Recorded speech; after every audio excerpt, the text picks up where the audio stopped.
This is NHTV2, North Haven Government Television, a service of North Haven Community Television. The following program is brought to you through the support of the Town of North Haven.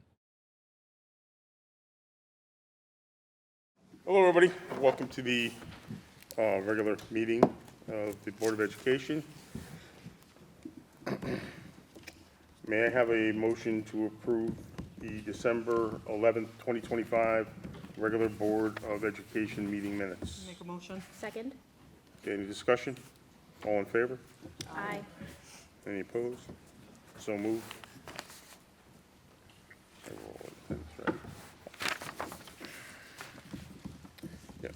Approval of the January 8th, 2026 BOE budget workshop meeting minutes. Motion. Get a Second. second. All in favor? Aye. Is there any, no discussion? All right, so moved. May I have a motion to approve the January 15th, 2026 Board of Education special meeting minutes? Make a motion. Second. Any discussion? All in favor? Aye. Opposed? So moved. We have no student reps tonight? I guess not. Okay, seeing that we have no student reps tonight, we're going to move right into the integrated day program presentation, followed by public comment. So, Mr. Stirk, the floor is yours. Good evening, everyone. Tonight, Melinda and I will be presenting information concerning the district's integrated day program, which is housed at Green Acres Elementary School and Ridge Road Elementary School. On behalf of the board, I'd like to thank everyone who emailed and reached out to us to share their perspective. Before addressing where the program stands today, I'd like to provide a brief history of the ID program here in North Haven. In the early 1970s, North Haven adopted the integrated day program, which served as an alternative elementary program at Ridge Road. In the late 1980s, this program was extended to include Green Acres Elementary School. The tenets of ID were, and still are, student-led, project-based learning in a multi-grade classroom, which, at the time, was far different from how students were learning at the elementary school level. Instruction in the 70s and 80s was much different. It was teacher-directed, a stand-and-deliver model, where the adults housed all the information and their job was to impart it upon their students.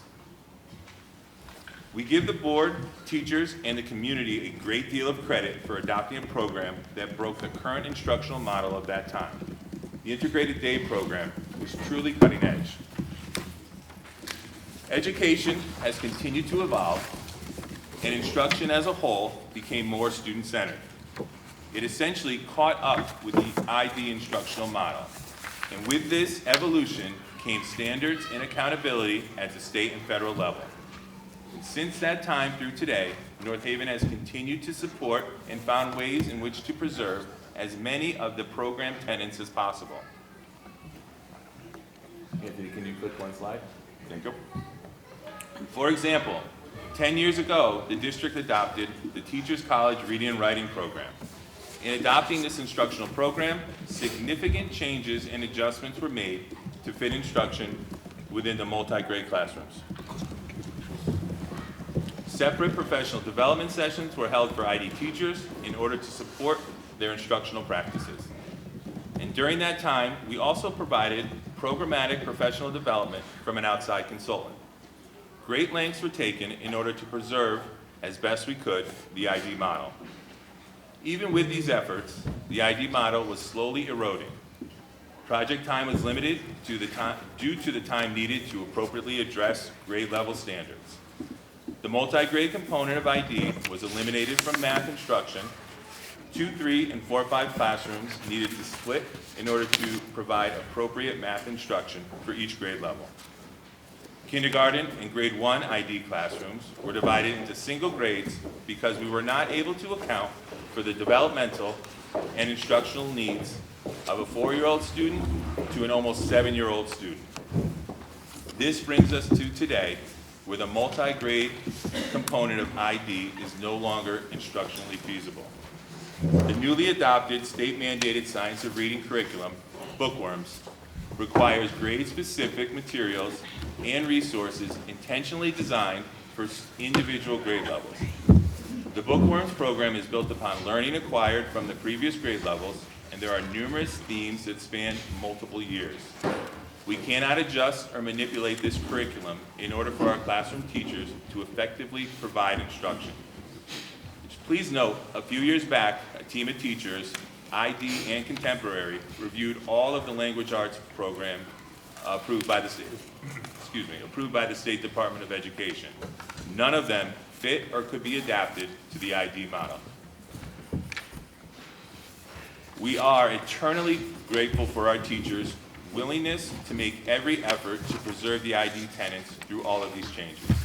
They want to make it work, but recognize that the model does not serve students as it once did. And rightfully so, they came to us and asked for support. In adopting Bookworms, Melinda and I felt that time to get comfortable with the curriculum would be beneficial and allow for our curricular experts, our teachers, and our content coordinators to once again find a way for it to be successful in ID classrooms. This time also gave our coordinator ample time to meet and support all teachers as they navigated this new curriculum. In an attempt to preserve the program, we hired an additional ID teacher at Ridge Road. This teacher allowed 2, 3, and 4, 5 classrooms to be equally split for math and language arts. This support came with its own issues and concerns, but we were all committed to giving it a try. Significant instructional time was lost when splitting classrooms for the 2 major content areas. As you can see from this mock schedule, some students are spending roughly only 45 minutes with their homeroom teacher. The daily travel time from classroom to classroom results in a substantial loss of instructional time. For example, if 15 minutes a day is lost to travel, that equals 75 minutes a week and over 45 hours a school year. Another example, during the direct instruction or DI block, which is highlighted on this schedule, students who have a different ELA or math teacher cannot always go across the hall to ask a question or check an anchor chart, nor should they have to. We also wanted to address projects as one of the foundational tenets and pieces of the integrated day. Project opportunities are present throughout our K-5 curriculum. In mathematics, project suggestions are linked to grade level units and curriculum. As a district, we're engaging in professional learning and conversations around building thinking classrooms in mathematics.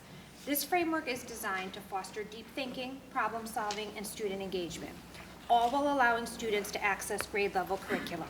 Students work in small collaborative groups rather than individually. Group work creates peer-to-peer learning, encourages diverse thinking, and builds communication skills. Building thinking classroom tasks require students to think critically and creatively, not just recall facts. Tasks have multiple entry points, allowing for varied solutions.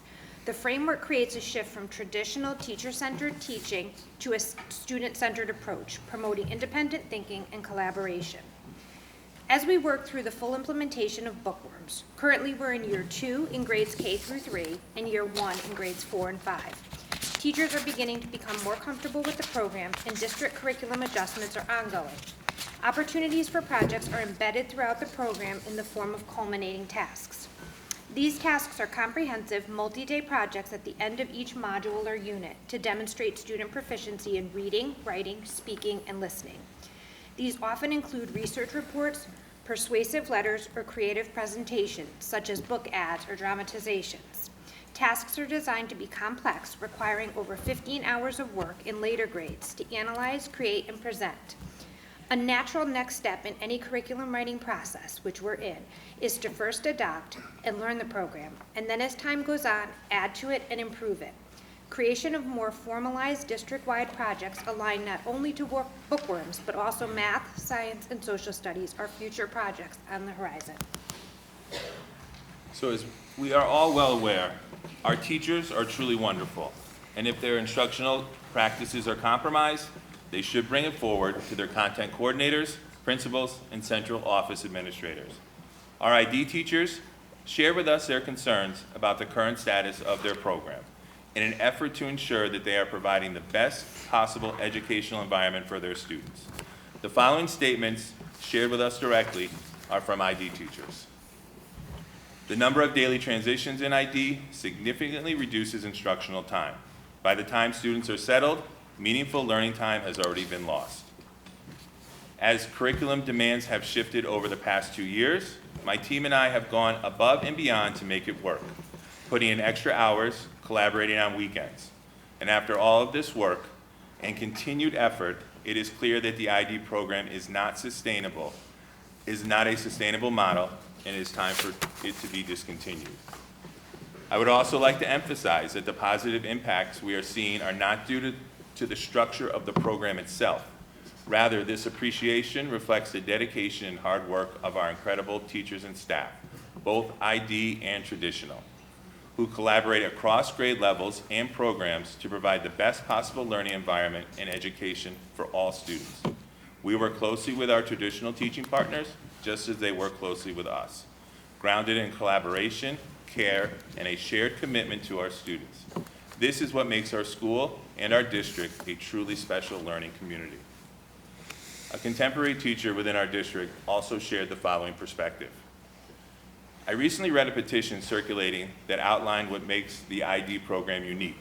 I'd like to respond to several of these points by sharing what happens every day in my contemporary classroom, because many of those claims simply do not hold true. My classroom is paired with a buddy classroom with a 4th grade class. We meet often to collaborate, read together, and to one another, sharing projects, activities, or just sharing what we are learning. At this moment, we are planning and presenting together at our monthly SOAR assembly. These experiences foster leadership, confidence, and a strong sense of community. My students regularly go home and proudly explain what they are learning and creating in the classroom. That sense of ownership matters. I see it every day. My students are encouraged to ask, explore ideas, and extend their learning beyond the school day. And throughout the year, my students present their work and projects to family and peers, strengthening connections and celebrating learning in the community. And every single one of my students grows and matures in a safe space. No elaboration needed on this statement. This teacher goes on to say, while taking a group photo of our 1st grade students on a field trip once, a parent chaperone asked whether we would be taking a picture of just ID. That comment was deeply disheartening. There is no divide, and as a school community, we need to put an end to that type of language. As the instructional leaders of their respective schools, I'm going to ask Principal Tracy Considine and Principal Chris McLaughlin to share some words concerning the Integrated Day program.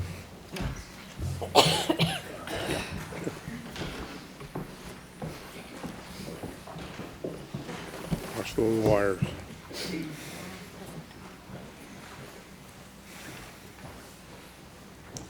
Good evening, Board of Education. My name is Christopher McLaughlin, and I have proudly served this district for 22 years. 15 of those years were spent at our town's high school, where I taught English and later served as an assistant principal for 9 years. For the past 7 years, I've had the privilege of being the principal of Ridge Road. As a building principal, I am fortunate to spend times in classroom daily. Whether this means greeting students in the classrooms each morning, being invited in to watch presentations and celebrations, working alongside tremendous teachers, or ensuring that our curriculum is being implemented with fidelity and aligned with state's expectations. Those daily classroom visits keep me grounded in what matters most, our students and the adults who support them.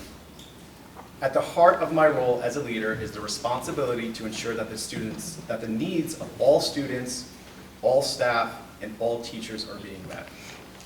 Currently, our building offers 2 different programming options, Integrated Day and Contemporary. I want to be very clear, one program is not better than the other.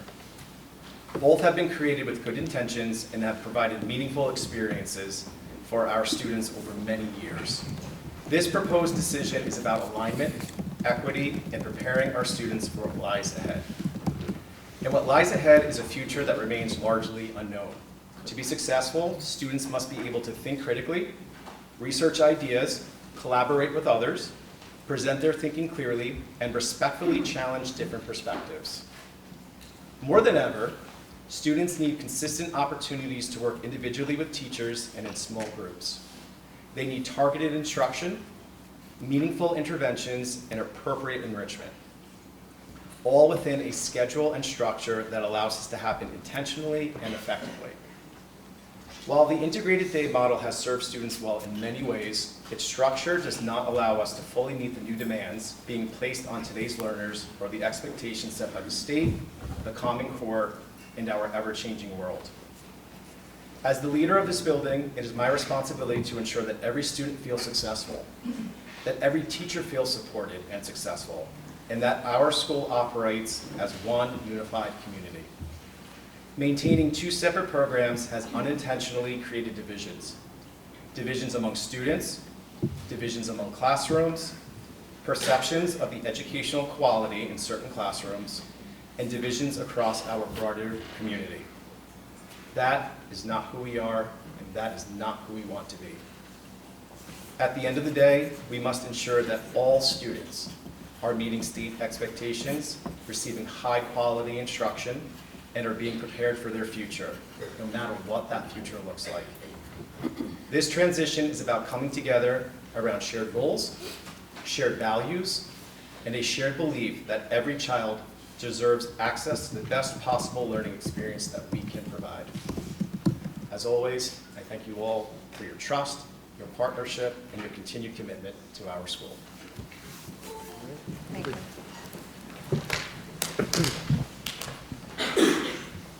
Good evening. My name is Tracy Constein, and I have the privilege of serving as the principal of Green Acres Elementary School. Tonight, I come before you with a unique perspective as a longtime community member, the former ELA coordinator for the district, and a proud mom of a learner who initially started in the ID program and then moved to conventional. I'm also the proud graduate of Clintonville Elementary School. I carry with me many fond memories of dynamic conventional teachers who helped shape me into the educator I am today. Mrs. Parody, Mrs. Santino, Mr. Krampitz, and Mrs. Salato were just a few of the exceptional educators who inspired my path into teaching. When I entered junior high school, I was placed in all advanced classes, and on the first day of 8th grade, a fellow student approached me and asked who I was. I confidently shared my name and mentioned that I had gone to Clintonville Elementary School. And that student responded to me, "You don't belong with us. You didn't go to Ridge Road ID." That comment stayed with me for many years. I found myself wondering, what was ID? What made it so special? And so, in 2016, I became the ELA coordinator for North Haven Public Schools, and I was excited to deepen my understanding of ID. During my first year, I visited each of the 4 elementary schools to learn more about both traditional and ID models in action. And as I walked the district, the common theme in both programs was teachers who loved kids and wanted their students to be well-rounded humans who were kind and reach their potential in all academic areas. With the rollouts of the unit of study, it quickly became clear that ID teachers were struggling to balance the new curriculum, state standards, and the core principles of ID. Teachers expressed continuous frustration with the balance of instructional minutes, demands of curriculum, and project work. I dedicated significant time to professional development sessions and grade level meetings, partnering with teachers to develop a cohesive, balanced approach that honored the curriculum while staying true to the ID model. When it was time for my daughter to go to kindergarten, I was excited to apply the lottery for ID. An articulate and expressive kiddo, she'd been singing in front of crowds since she was 4 years old. And I knew that project-based learning and presentations would be the right fit for her. She was a part of the K-1 looping model in a class of 25 students. She happily sang songs at ID assemblies and presented a project on penguins. However, during her 2-3 ID year, she began to face challenges related to her dyslexia. And after consideration, we decided to transition her to the conventional program, which was better suited to support her learning needs. In 2025, Green Acres was named a National Blue Ribbon School, not because of ID, but because of dynamic teachers who love kids and want to create lifelong learners. We are a community with a growth mindset where all students and staff work hard each day to reflect and learn. A dedicated staff that works tirelessly to foster a kind, caring, and well-rounded community. Hardworking, compassionate, and dedicated teachers who leave no stones unturned when it comes to educating the whole child. All teachers deliver high-quality, purposeful instruction that is rigorous, engaging, and thoughtfully differentiated to meet the needs of every learner. Each and every day, I am proud to walk Green Acres and see the phenomenal teaching that occurs in every classroom. However, over the past 3 years, I have watched my ID teachers struggle to balance 2 grade levels, new curriculum, and attempt to organize and move students who are on different developmental levels between 2 classrooms. The ID teachers have exhausted every resource they have been able to balance for curriculum and the foundations of ID. I continuously hear their concerns about time constraints and never being able to master their craft or living in the teachable moment because they always have to move on to another lesson or swap students back to the other class. With that being said, it's clear that it is time for a change. Education has evolved, and we need to as well. Thank you. Thank you.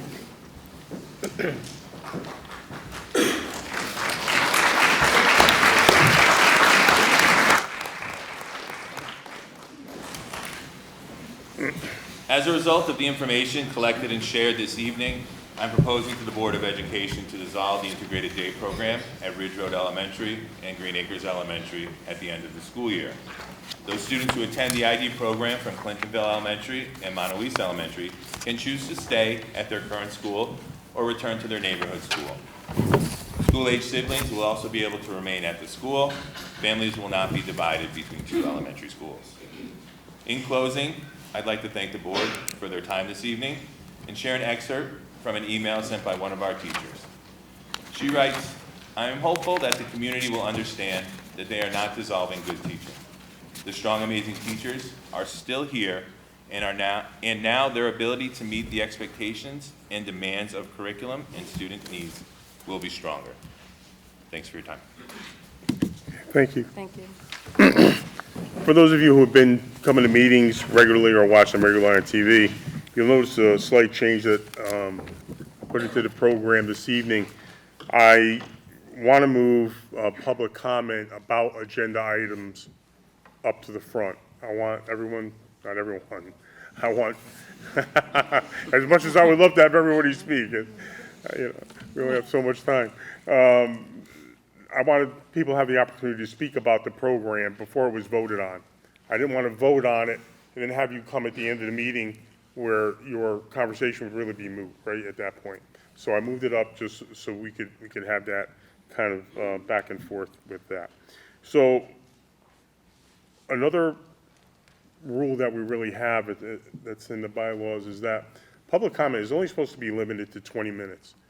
And I'm really impressed by the outpouring of support for the program.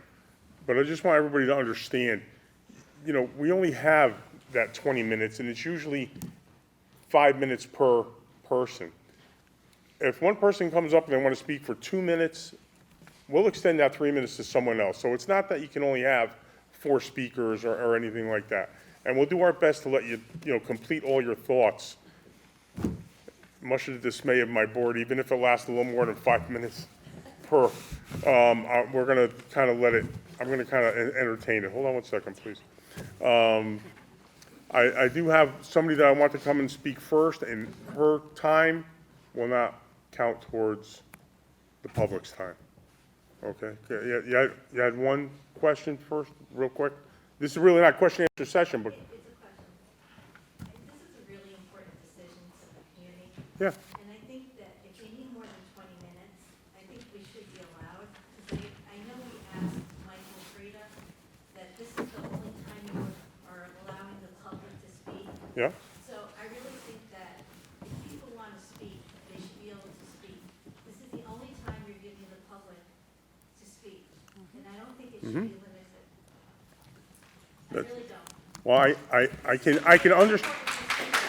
Listen, I can understand your concern. But I can understand your concern. Let me finish now. I can understand your concern. But the bylaws are the bylaws. This is a 1-month meeting, or the meeting today. This is the first time anybody on the board has had conversation about this. Okay, so This is, that is true. It is absolutely true. It is, I told you, no, we figured this out a while ago between the administration. Listen, we can do this calmly or not at all. I have no problem talking to anybody about it. I'm not going to get in a yelling match with anybody. And I don't need people accusing us of telling us what we're doing when you don't know. Don't want to be limited, I think. I understand that, but there has to be some sort of limitation. To be fair. There, I feel like it's not fair. there has to be some sort of limitation. There has to be. No, but it's 20 minutes is not enough time. How much is enough time? An hour, 2 hours? You know what I'm saying? It's, First time that you presented No. this to the public, sir. This is the first time Yes. you presented this to the public. yes. 20 minutes is not enough Yes. time to hear from everybody. If you need another, maybe we should continue this to another meeting. No, we're Why going to do not? this tonight. Why not? Because the meeting is Why tonight. not? Because this The is an meeting important about this is This tonight. is an important decision to the community. The meeting And is if we about need this more is time, tonight. if the community is asking for more time for you to listen to us, and you're not giving everybody the opportunity to speak, that is not fair. We pay taxes. Right. We pay the taxes. We vote for your budget, and if we Mm-hmm. feel like we're not being heard, then that's not fair. We all pay very high taxes, and we vote Right. for your budget. And I'm- if and you I'm don't also a mem- allow I us also to live here speak- and pay high If you taxes. don't allow everybody to speak who wants to speak, that is not right. It's an impossibility to That have is not everybody right. here to No. speak. It's an Then you impossibility. continue it to an another impossibility. meeting. You allow everybody who wants to speak.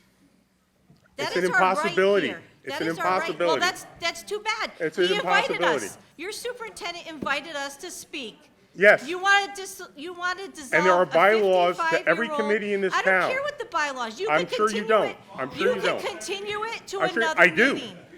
I- You can Listen, I'm not continue going it to to argue with another you about it. meeting. I'm not going to argue with you You about can it. I continue do. it. The You may not bylaws like say- it, but I do. The bylaws say you could continue it, sir. We can discuss it later, whether I do or You not. have to let now. everybody speak. You have to let I everybody do not have to speak. let everyone speak. Yes, you do. I do not. This is a very important decision. A fir- 55-year-old I academic. understand, and I appreciate your opinion. Well, we've I'd like to called make a Michael suggestion Frieda, that- I'd and like to make Michael a Frieda suggestion says we that- could speak. Ma'am, I'd like to make a suggestion that if you'd like to further comment, you can take your time from the 20 minutes We're allowed for asking- public we're session. asking that But you right now, can- I believe Ms. the Kaplan has been bylaws asked to say- speak. if the So bylaws can we say please you move the can microphone to continue Ms. it- Kaplan so we can If the move on with the bylaws say meeting? you could continue it, then why can't Thank you so much. So as the bylaws are put into place, the purpose of the bylaws is because for 20 minutes, most points can be discussed to avoid the repetition of the same points over and over. So 20 minutes is focused on the same topic, and that's what the limit is, and that's what the bylaws state, and that's what we will be following tonight. So Ms. Kaplan's time will not be taken from that 20 minutes. After Ms. Kaplan speaks, then we will go to our 20 minutes, which is stated in the bylaws. Mrs. Kaplan, can you please start? Sure. Thank you. You can't make a motion. Sorry. Ms. Kaplan? Yep. Kaplan, Hi, everybody. I'm going to try to address the room to the best of my ability. I apologize. I have bronchitis, and it's been a long couple of days, so I'm going to speak as loudly as I can. For those of you who I don't know, my name is Krista Kaplan. I'm a mom here in town. I have 4 kids at Monteluisa Elementary, North Haven Middle. I'm also a teacher. I teach 8th grade at North Haven Middle School, and I'm also president of the Teachers Union, the North Haven Education Association. So I have many hands in this. And I'd like to encourage everyone to continue tonight because I will be exiting after this because of my illness. So I apologize. I'll keep track of everything on TV. But what I'd like to say is just remember your children are watching. We want to make sure that we're modeling democratic behavior to them and having very well-rounded and fair conversations. So we want to make sure that, I have my phone on with my kid. My children will be watching with me, so I want to make sure that, they're part of this process too. So that being said, good evening, members of the Board of Education, Superintendent, and members of our community. I'm speaking tonight on behalf of the North Haven Education Association, representing over 340 dedicated educators who serve the students of our district each day. We want to begin by respectfully acknowledging the deep sentiment and nostalgia surrounding the Integrated Day program at the elementary level. For many families, educators, and alumni, the ID program represents an important chapter in North Haven's educational history. When it began more than 50 years ago, it offered a different perspective and an alternative learning experience for students, one that was innovative of its time. However, we are now in 2025, and education has evolved significantly. The very elements that once set the ID program apart, project-based learning, student-directed activities, active learning engagement, and immersive learning, are no longer unique to a single program. These practices are now the foundation of modern instruction and are happening in all classrooms, across all schools, and at all grade levels in our district. Simply put, the innovations of 50 years ago are the norms of today's education. At the same time, the increasing curricular demands placed on educators, particularly in reading and mathematics, have stretched our staff thin and made it nearly impossible to sustain the traditions of the ID program as it was originally designed. The K-1, 2, 3, and 4, 5 multi-grade classroom model is no longer a feasible structure for educators to maintain. Despite genuine efforts, including added staffing, increased training, and ongoing professional development, the model no longer fits the realities of today's classrooms or the expectations that are being placed on educators and students. For these reasons, the NHEA stands united in support of the superintendent and the recommendation to dissolve the integrated day program. This position was not reached lightly, but it reflects the professional judgment of the educators who are in the classrooms every day and who are committed to doing what is best for our students. While we appreciate and respect the sentiments of the past that will undoubtedly be shared here tonight, we must also look forward. Our responsibility is to ensure that our educational programs are sustainable, equitable, and effective for all students, educators, and our schools as a whole. Thank you for the opportunity to speak this evening, and I thank you for your continued commitment to our students. Thank you. Thanks, Krista. Okay, we're going to start public comment now. Whoever the first speaker is, please just kindly come up and sign. Oh.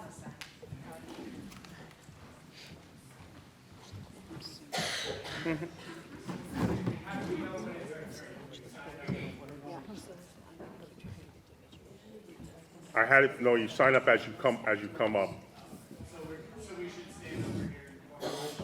No, just raise your hand. Yeah, I don't care, Scott. Go ahead. Just make sure you're in the order that you sign, and not everybody, I'm not gonna take 20 signatures. Go ahead, ma'am. I'm good. Whenever you're ready. Okay. Good evening. My name is Mary Lynn Tantorski. I've been a resident for North Haven for over 30 years, where I've raised all my children. I'm also an elementary teacher in the district. I taught for 16 years at Ridge Road School, and I am currently at Green Acres, where I've been there for 5 years now. I taught in both the traditional and the ID programs. 3 of my grandchildren are now currently students in the district. It's a community that I truly love, and I trust our administration. During my time at Ridge Road, I had the pleasure of working alongside many of the educators who brought the ID program into North Haven schools. The core founding principles were built on the student-centered approach, where students were given a voice and a choice in their topics of learning. The program emphasized a hands-on approach to learning, including research, problem-solving, creating, and presenting in a collaborative, family-like classroom culture. Students were taught in the multi-age classroom based on the belief that children grow at different rates and benefits from peer modeling. I can speak to the many benefits of this program from the 1970s, the 1980s, and the 1990s. But here we are now in 2026.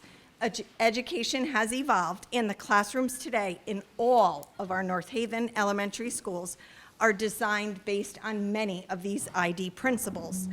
One of my fondest memories from Ridge Road is working collaboratively as a team with both ID and traditional teachers. We created similar experiences in each of our classrooms. As a district, we all believe in developing a personalized learning environment using student interest and differentiation in our instructional design. Our current curriculum includes integrated units, cross-curricular projects, and real-world applications.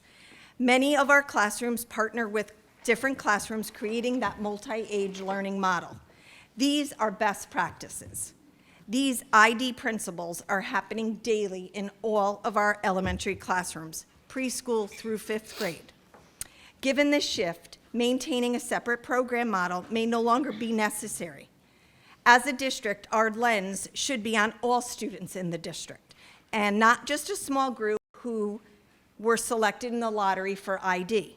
After all, isn't it important for all of our students in North Haven to have access to all of these best practices? Making the decision to eliminate a long-standing program is not easy. The ID program holds a very meaningful place in the history of our district, in the lives of our staff, students, and families. And the decisions that impact our school community require a lot of discussion, respect about what has worked in the past versus what we are challenged with today. To be honest, the last few years have been very challenging for us as ID teachers. With the new state curriculum mandates, teaching 2 grades in a single classroom have presented many challenges. We are required to deliver 2 curricula for our separate grades, manage multiple assessments, and meet our benchmark standards. Our central office administration, both Patrick and Melinda, as well as our coordinators, Caitlin and Michael, have recognized all of our challenges. They've provided us with a great deal of support. Both of our building administrators, Chris and Tracy, have also gone above and beyond to listen to our concerns almost daily to help with finding a balance. We have been given planning time, more staffing, and flexibility to group our students by grade level for core subjects, which truly is not part of the ID model. Despite all of these efforts, the stress on our educators remains significant. And this stress can directly impact instructional quality, classroom climate, and then student learning.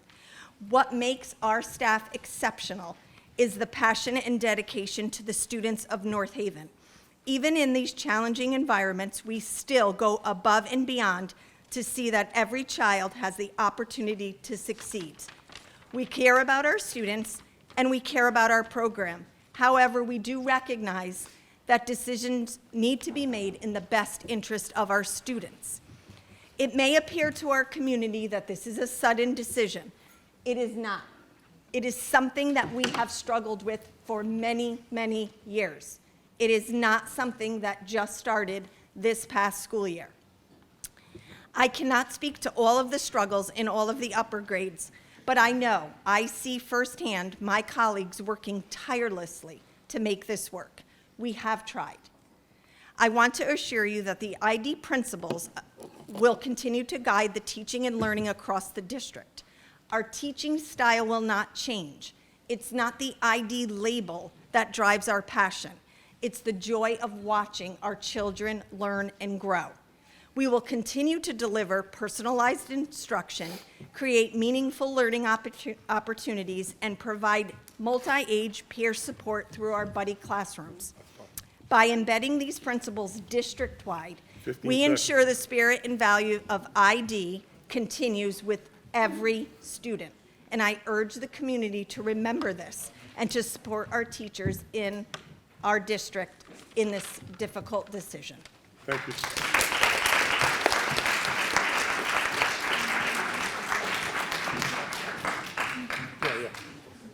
My name is Scott Friedman, 17 Cooper Road. I've probably written this statement about 3 or 4 different times, as many of you know, because I've spoken to you. I'm a parent of a 2-3 ID student in Joanne McLean and Colette Grand Prairie paired multi-age classrooms. Many of you know me from frequent Board of Ed and town meeting public comments where I've voiced strong support for North Haven Public Schools, teachers, and educators. We 100% hear the feedback from educators and administrators that they're stretched to their limit. And we also need you to hear our feedback as parents that the timeline and lack of community engagement are affecting families and students. My daughter and our family have benefited significantly from ID, we may very well have had that same benefit in a contemporary classroom, and we're well aware of the fact that the teaching styles have changed. However, I reached out to a meeting with the superintendent, assistant superintendent, and my principal, and I was told, wait until after Thursday's meeting. Well, as you can tell, all indications are that the Board of Ed will be voting tonight in favor of dissolving the program. I might even agree with you for what it's worth. And at the end of the year, I have heard no discussion of a phase out for the kids who are currently in ID. I've heard no discussion of a Board of Ed subcommittee that would allow parents, teachers, and administrators to work on this problem together. Just so we're clear, as a parent who probably watches or hears about every single Board of Ed meeting, this has not been discussed. Not once, not once. I have not been asked any input, not once. There were no listening sessions to talk to parents. We obviously care deeply about our kids' education. We opted into a program that was built on parent engagement, on student engagement, and I am 100% aware that that goes throughout all classes. But please understand that as parents in this program, we were told 10 days before this meeting and given no opportunity to speak out, and now 20 minutes.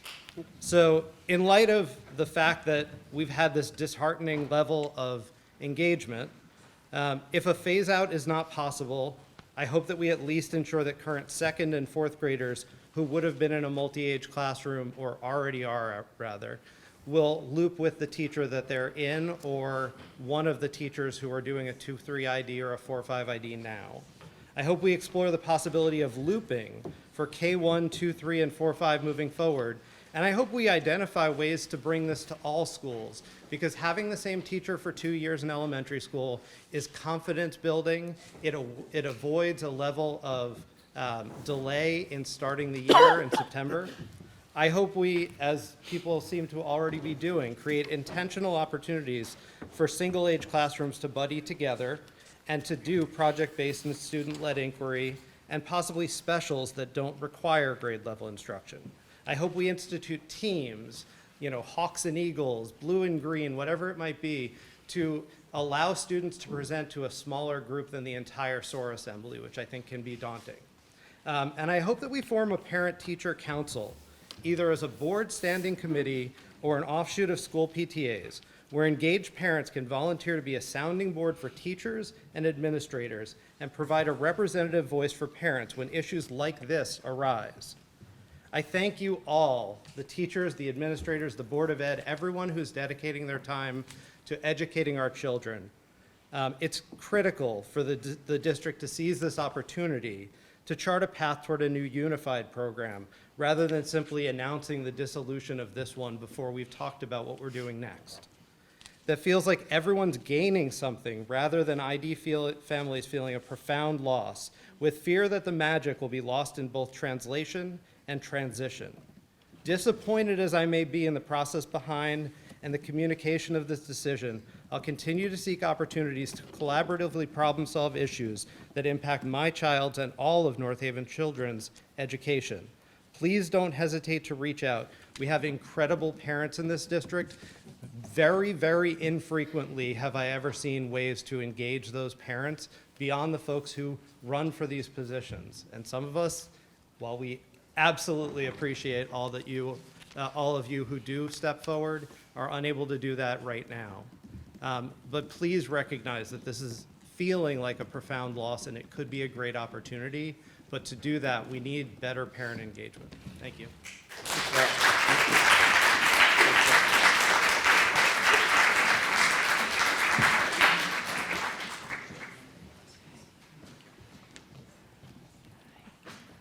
Okay, good evening, Chairman of the Board, members of the Board of Education, Superintendent Stirk, and Assistant Superintendent McKenna.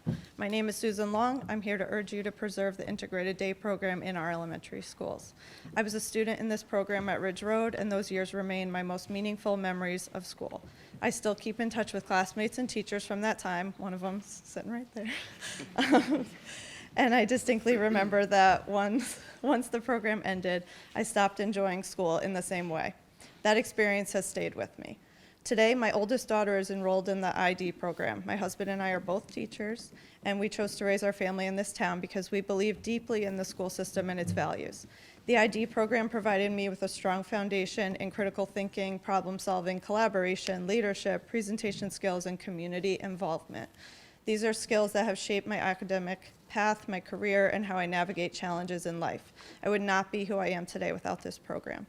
Rather than eliminating ID, I urge the board to consider how it can be strengthened and supported through professional learning for teachers, thoughtful evolution alongside updated standards, and a continued commitment to innovative and inclusive education. ID is relatively unique in the area. Families move here for this program. ID is successful and beneficial because it provides these skills I just mentioned, and also promotes high levels of student engagement. The goal now should be to find a path moving forward that preserves the pedagogy of this program and adapt it to meet the current education environment, provide teachers the support needed to continue teaching in this model and avoid burnout, and ideally provide it to all students. Programs like Integrated Day are what students carry with them long after elementary school ends. I respectfully ask you to reconsider this proposal and preserve this program for current and future students. Thank you for your time and consideration. Thank you.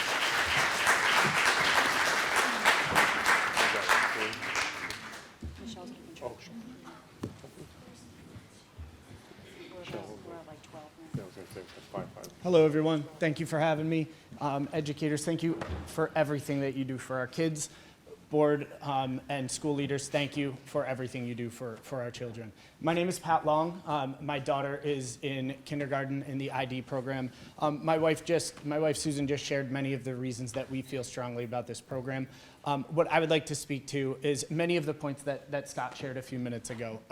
As a fellow educator, I'm a former elementary teacher, currently a middle school math teacher and department supervisor. I'm no stranger to the teacher burnout that comes with that, and we want to do everything we can to support the teachers here. I think the issue, I'll speak only for myself, the issue for me here is, as Scott mentioned, we heard about this 10 days ago. You've obviously had a lot of feedback from the parents and prepared feedback from the teachers about specific things. This is the first that we've had a chance to hear from you. The piece that I would be looking for is a partnership. That partnership piece has been missing, where we get together, we discuss what is it that's so important to the parents about this program. Is it possible to preserve elements of that program? If not, as Scott mentioned a few minutes ago, how is that going to play out as we make this transition? Is it the looping piece? Is it other parts? We know that education has changed, that classroom instruction has evolved over time. But what are the parts that are so important to the parents in the community, and how can we preserve at least some of those? Once again, it feels like we heard about this 10 days ago, and now our first chance to speak, it's being voted on, and there hasn't been that communication back and forth. Thank you for your time, and as I said, thank you for all you do for our students.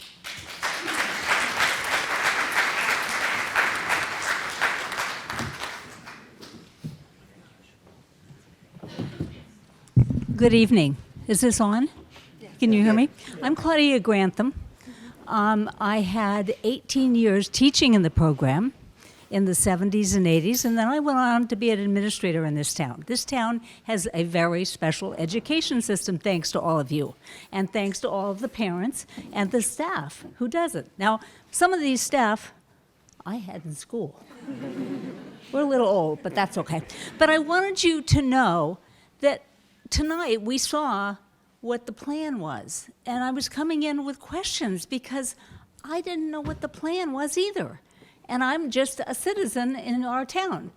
But I wanted to know what the plan was, and I agree. We need to be able to digest it, think about it, share it, talk about it, and work it through. And I'm sure there are some state mandates. I know those things came along. The idea was never a part of, not to be a part of that. We did the same testing everybody else did and learned from our testing and redid our evening note cards on every kid based on a lot of things. So you know the history, you've given us the history, and I think it is a really thoughtful decision that you all have to make, a very serious one. I hope it's not being run by funds only. No. And I hope that we are looking at a school system, because our school system is the thing that we have in this town. I've seen it at all levels. I've seen it many places. It's phenomenal. And I don't want that to go away. And I'm going to be one of those gray hairs that goes to those budget meetings and says, no, no, no, no, more money. Because I want more money for our education system. We need it. But we need time to digest this, to figure it out, to think about it as parents and as students. Think of those little guys. So that's part of the reason that I had to come and talk and tell you. And it was founded on a wonderful principle of education that you're right. It's come full circle. It's pretty amazing. And all the things that we started out all those years ago have come a long way. But that's wonderful for all kids. And for that, we're really, really, really happy. So thank you for your time, and thank you for giving us this opportunity. And I'd like those slides printed so I could really go home and look at them. Is that possible? It'll be on the website. Could we do that? It'll be on the website. On the website? Yeah. Okay, thanks. Thanks so much. Bye-bye.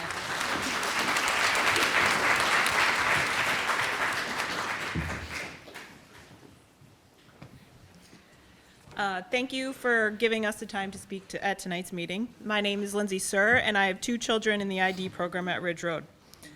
My husband and I, like so many people here tonight, chose the ID program for a variety of reasons. We knew the program had a proven track record, and we were excited about the mixed age group that enhances leadership skills and encourages friendships between different age groups.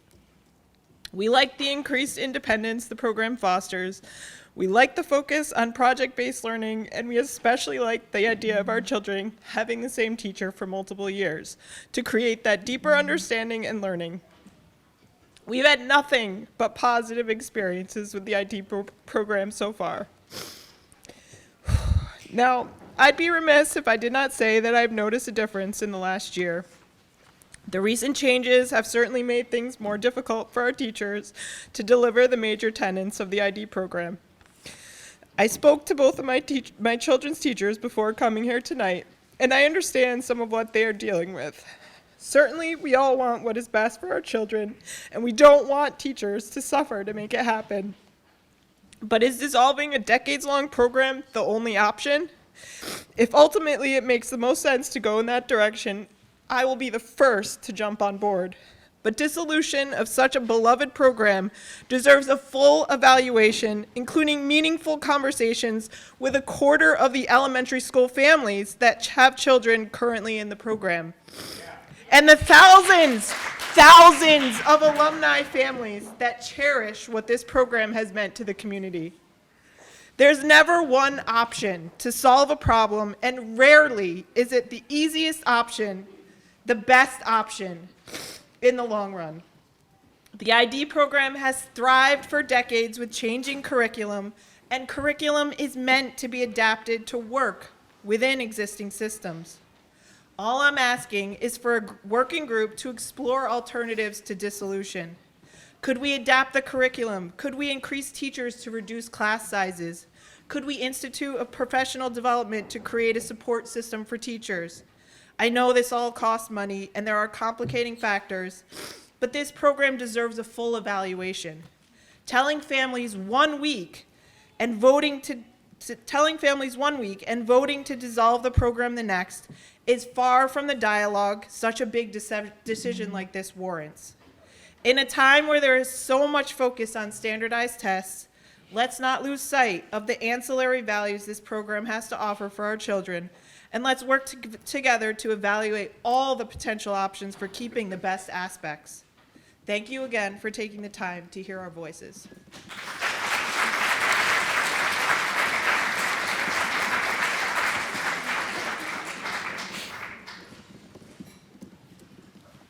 Hi, Christina Fontaine. I have 3 children in North Haven Public Schools, 2 of which are currently attending ID. My oldest is in middle school and had a wonderful experience in ID. While my middle child will be moving on to middle school next year, the decision to end the ID program directly affects my youngest child. I would like to take a moment to explain what drew our family to the ID program in the first place. Looping. Looping is powerful. Students remain with the same teacher and cohort for 2 years. Research shows that looping improves academic achievement, strengthens relationships, and supports social and emotional well-being. In practice, it allows teachers to understand their students' learning styles in meaningful ways. Teachers get to know their students' strengths and needs in order to personalize their instruction. Beyond academics, looping creates a true sense of community. The relationships built in this program are not temporary or superficial by any stretch of the imagination. They are very much stable, lasting, and meaningful. That continuity matters, especially for young kids. Feeling safe and known is foundational to learning. I understand that the district is facing a difficult decision. However, if the decision to discontinue ID is final, I respectfully ask that we consider ways to preserve aspects of the program's integrity for the current students enrolled. Specifically, please consider maintaining cohorts of ID students together as they transition into traditional classrooms. Keeping some of these students together would provide continuity and emotional stability during what is already a significant change. Additionally, I ask that the district explore options such as looping, because there are so many benefits to it. While I am sad that this is occurring, I also want to be mindful and respectful of the decisions that need to be made. My request is simply that, if our children must transition out of a program that has shaped their learning and identity, that the transition be handled thoughtfully, intentionally, and with the students' well-being at the center. Thank you.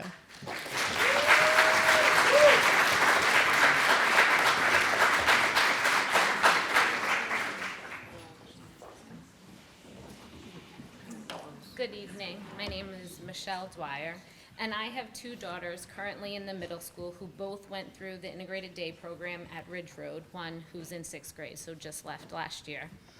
I can stand up here all night and talk about how amazing this program is, how dedicated and hardworking the teachers are, and how both of my daughters had incredible experiences throughout their elementary years. But I know we don't have all night, and looking around this room, I think many of us can attest to the quality of this program and the deep love our community has for it. So instead, I want to share what I believe are the most important things my daughters gained during their 6 years in the integrated day program. They learned independence, they developed strong work ethic, they gained confidence in public speaking, they strengthened their critical thinking skills, and perhaps most importantly, they learned empathy and how to collaborate effectively with their peers. Recently, I reviewed the North Haven's vision of a graduate. The key attributes listed included collaboration, communication, problem solving, empathy, informed thinking, and self-direction. If our goal as a community is to ensure that every graduate embodies these qualities, then I have to ask, why are we considering dissolving a program that so clearly fosters every one of these attributes? I have worked in education for 17 years, math, not reading, and in that time, I have seen countless initiatives introduced, new programs come in with excitement and promise, only to fade away a few years later. Education is constantly evolving, and I understand that we need to adapt. But what is being proposed here is the dissolution of a very old program, one that, to my knowledge, has been highly successful in response to a new K-3 reading mandate that may itself evolve and change in a few years. If I'm not mistaken, it is only K-3, right? Okay. So kindergarten and 1st grade are already separated by age. That means the only structural challenge with this reading program that was kind of stated in that letter that we got would be within the 2-3 integrated day classes. I know.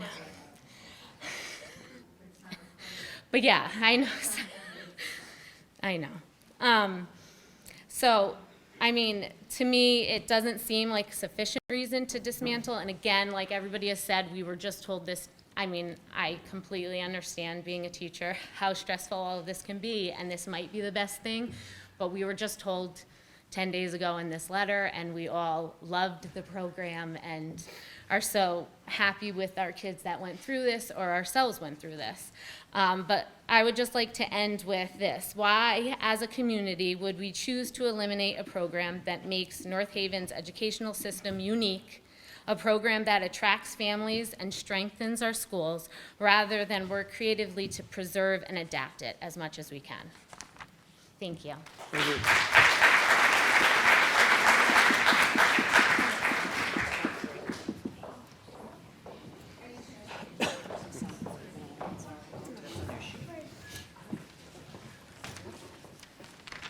I'm going first.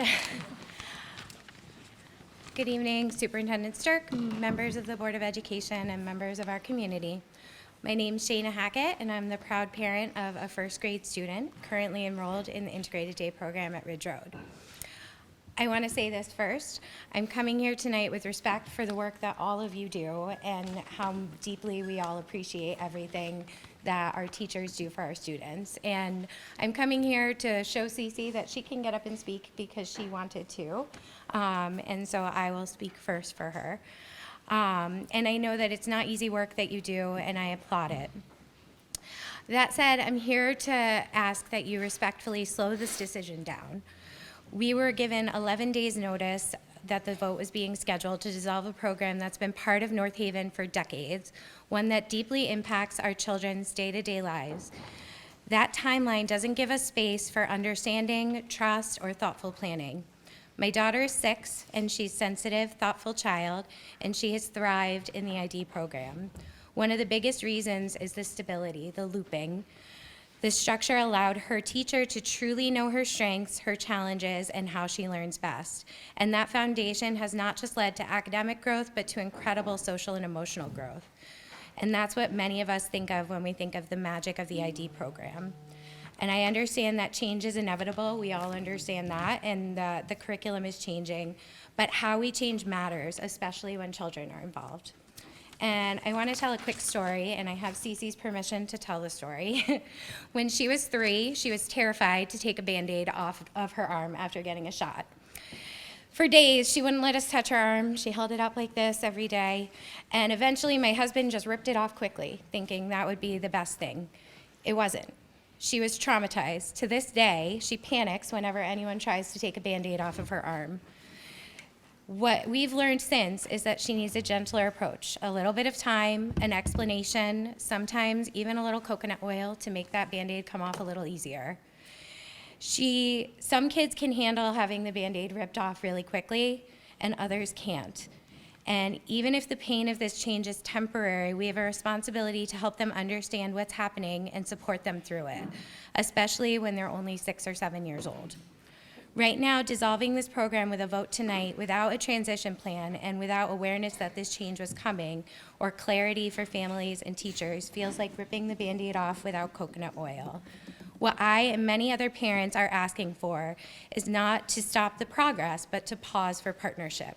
We are eager to work with you. We are willing to sit at the table amongst teachers, administrators, contemporary families, and everyone, to help identify the most impactful elements of the ID program and how they can be preserved and shared more broadly, while also addressing the curriculum requirements and preventing teacher burnout. The moment doesn't have to be the end of something special. It can be the beginning of something even better if we take the time to do it thoughtfully. Do you want to say something? No? Okay, that's okay.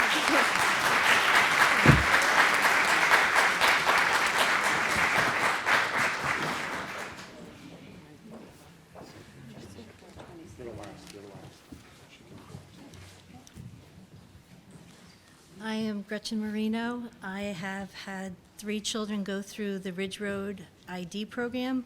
I am also a reading teacher of 30 years in a different district. And I would like to read what I have prepared. As a parent of 3 children who went through the ID program at Ridge Road, I've seen how this program fosters creativity, curiosity, and collaborative skills. I am a supportive of structured literacy. However, there are many ways to meet those instructional goals while preserving the benefits of the ID program. The ID program prepares our students for public speaking, self-directed learning, collaboration, and most importantly, a love of learning and a strong sense of community. I fully support literacy instruction, but I believe it's essential to recognize that the ID program is successful academically, socially, and emotionally. What I've seen recently in my own neighborhood is that former ID program students have bought houses in North Haven. The main reason they tell me that they've bought houses in North Haven is because they want their children to be able to attend the ID program. These new young homeowners are very excited when they found out that they could put their children in ID. But recently, they just found out that they're very upset that they won't have that opportunity next year, and that the superintendent wants to dissolve the program due to K-3 literacy program requirements. That said, they said that they would, they moved to North Haven, they were very upset about dissolving it because they felt that it was successfully for them and they would like some of their children to participate in it. Many of these students are part of, the ID program, are part of the graduating classes that we have. Most of them in the top 10 graduating class. Most of them are generally love to learn. The ID program is a significant part of the reason why people choose to come to North Haven to raise their families. It's a long-standing program in our town, and it's a great opportunity for students and families who choose to participate in this program. Now, I know we have a new K-3 reading program that is mandated. Now, can she answer me, does 4 to 5 have to do this program, this mandated program? Okay, so we really have to focus on K-3 for this mandated program, correct? Correct. Okay. We've chosen to bring it in holistically for the district. Right, We have continuity. for K-3, because our district is doing the same. So, We're doing it for K to 5. right, but it's mandated K-3. Correct. So, I think that a lot of parents would like that you didn't get any engagement or any, have the parents volunteer and try to help with this situation. And I think that a lot of people are angry right now because you just threw this on the community in 10 days. And you tell them you're going to dissolve a program that's been around for 55 years, that's been successful, because of a K-3 mandated reading program. Now, I know that it is hard and that teachers are stressful. They're stressful in my own district. But I think that you need input from the parents and parents who are teachers, and maybe that we could help with this situation in the process of the reading. And I think that's why people want to engage and help and volunteer. So to dissolve a program in 10 days, and giving notice to the public, without consideration to attempt to reform, reshape, or rework would be a disgrace to the ID teachers, parents, students, alumni, and parent teachers in North Haven. I feel it's a disservice to the ID students, yet to come, and most unfortunate, a loss to the town. And I strongly urge the Board of Ed to slow down, not make a decision tonight, take input from the public, and to maintain how we can maintain this ID program to continue. As many townspeople have already stated, online and in person, if the current Board of Ed members, the superintendent, and the K-8 reading coordinator and curriculum people dissolve this ID program, it will be a mistake to the town of North Haven's education program. Many of us who actively vote for the education budget, are feeling this is being rushed. We're feeling that this is a rushed decision, that we shouldn't be voting on this tonight, okay? That we should step back, think about this, take the information down and think if we can come up with some solutions. Gretchen, you're at 5.5 minutes. Okay, I just want to read, this is from my daughter who's in the ID program, and I'm just going to finish this off. This is a quote from my daughter. "I don't know what I would have done without the ID program at Ridge Road. I was very bored in kindergarten, and I needed a program to be more creative.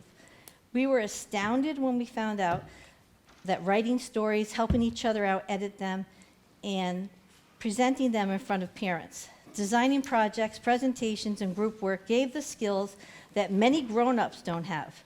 It formed a community that stayed with her all through her high school.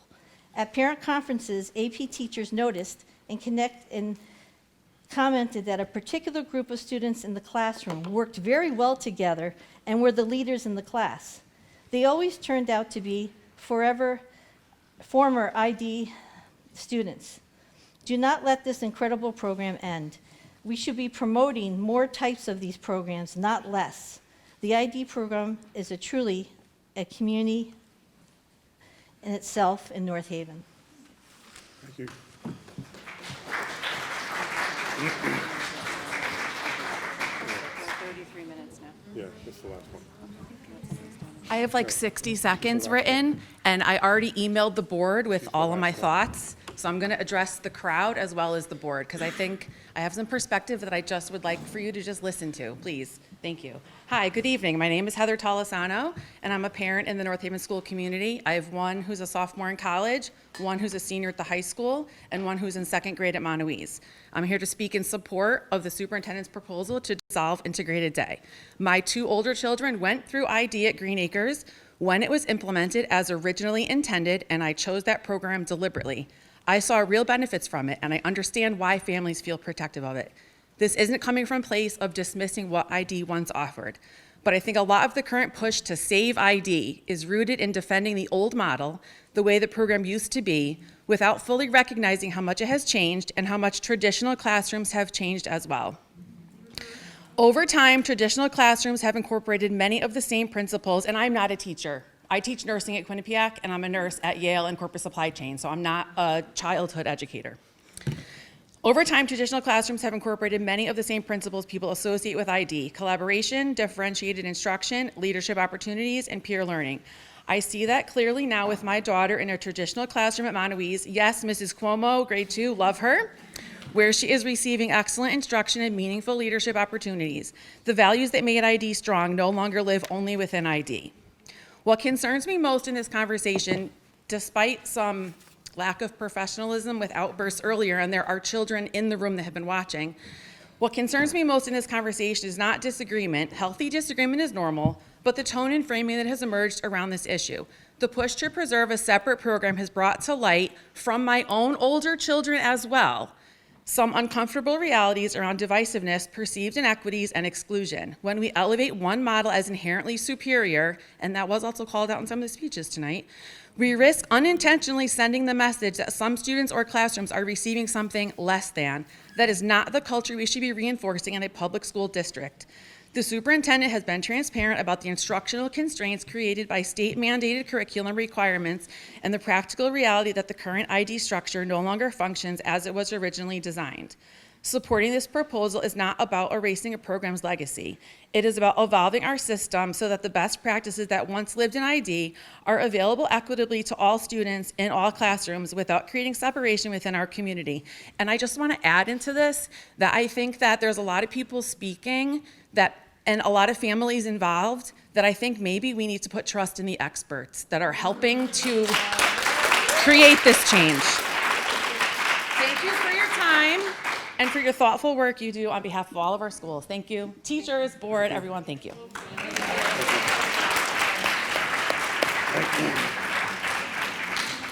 Okay, that ends public comment.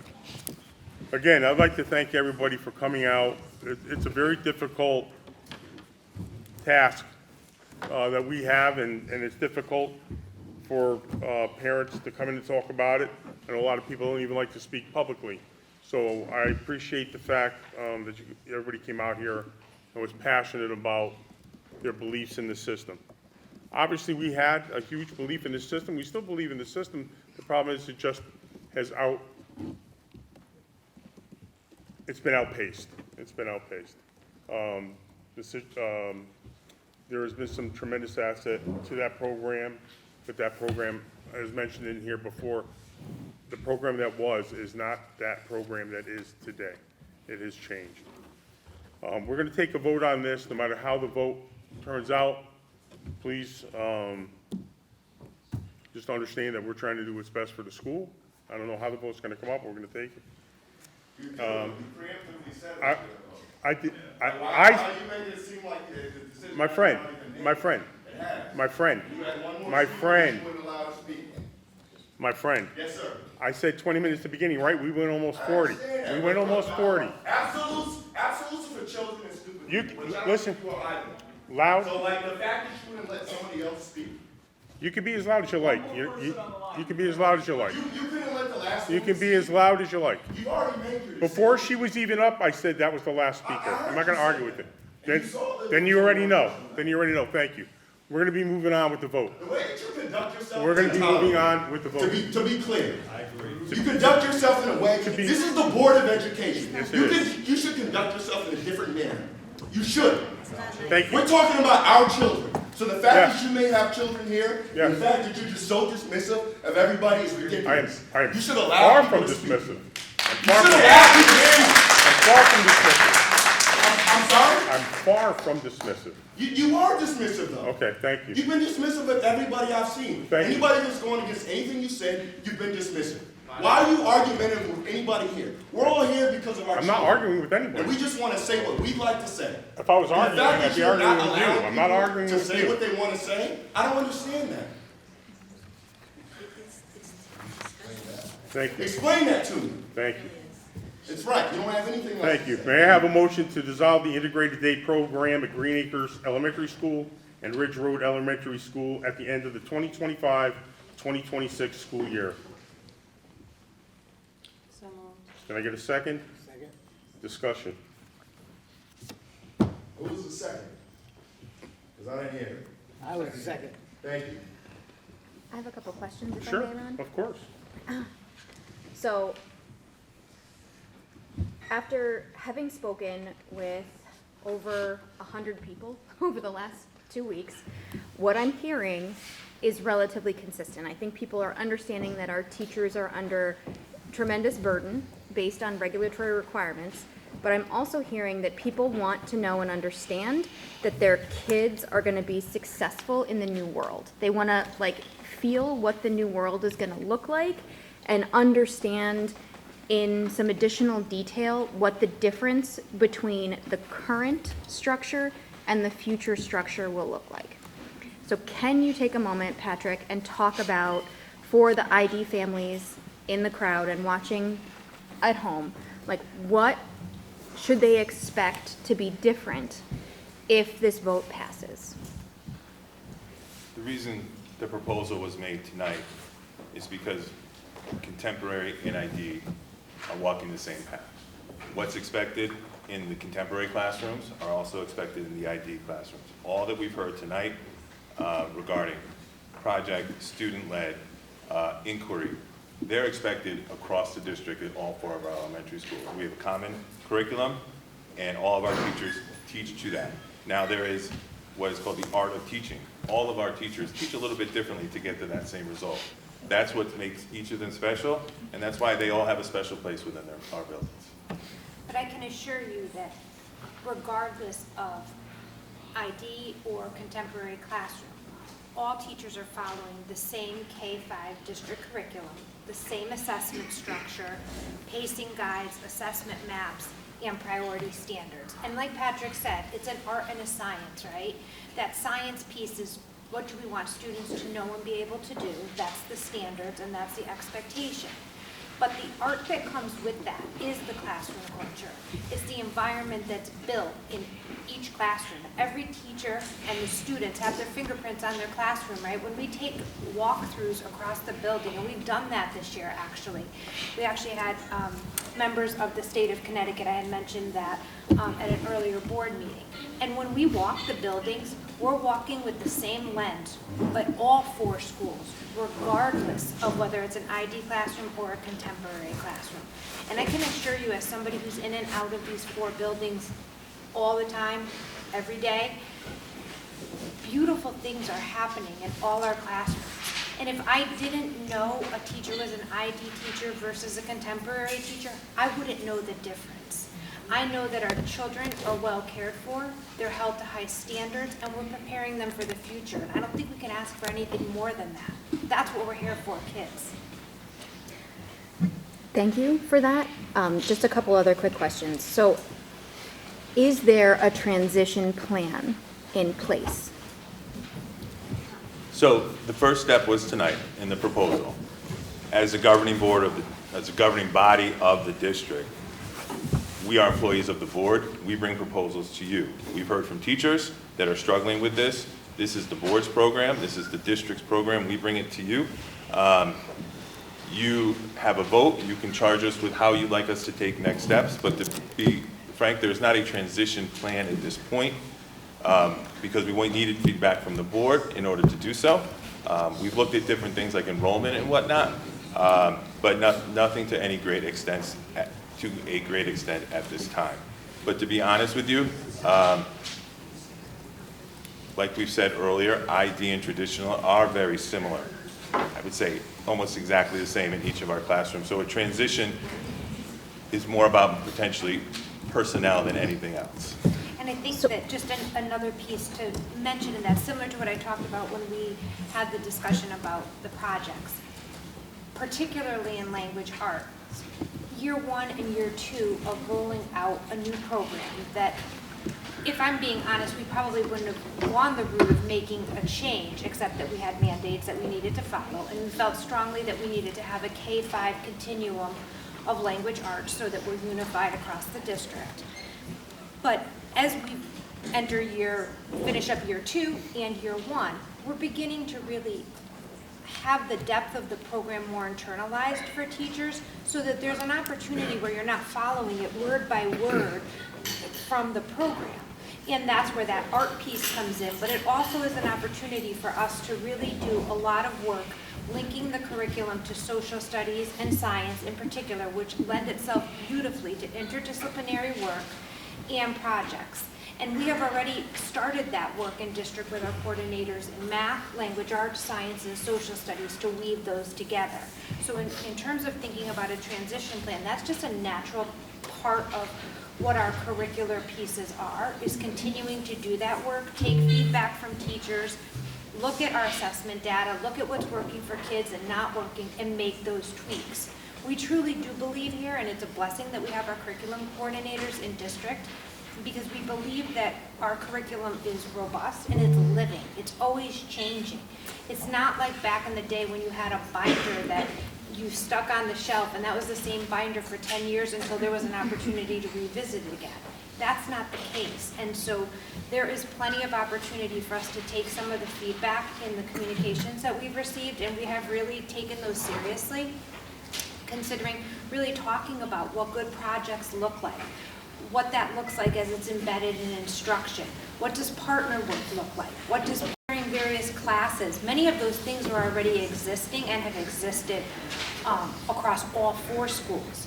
But these are opportunities now to make some of those things intentional and to really think about them. Thank you for that. Would we entertain, as we move forward, because this is, I want to just say, like, I found out about this 2 weeks ago too. So like, this is new. This is new for a lot of us. I hear our teachers loud and clear, though. I hear you loud and clear. I'm hearing from families that they would like to make sure that there is bi-directional communication as we move through this. Would we entertain a subcommittee? Yes!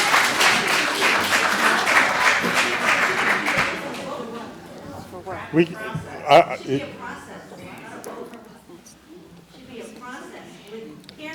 Just point of order. we can discuss the possibilities of a subcommittee. We'd have to figure out what that subcommittee, what the end result of that subcommittee would be, and what we're trying to obtain by having that subcommittee. So that's something we'd have to discuss. A subcommittee in general, I'm not objecting to it. I'm just saying we're going to have a conversation to see what kind of information we're trying to gather. Let me be clear. I'm not saying that the committee which would involve community members and parents, would not make curricular decisions. No, there's, Like, no. that is left to the professionals. Correct. But I am hearing loud and clear that folks would like a voice. And I don't know if a subcommittee is the right way to do that, but I think that being able to hear consistently feedback from parents on what's working and what's not would be welcome by me. It should be a process. But let's just stay in order, though. Let's like keep the meeting order. We can discuss that. We can discuss that.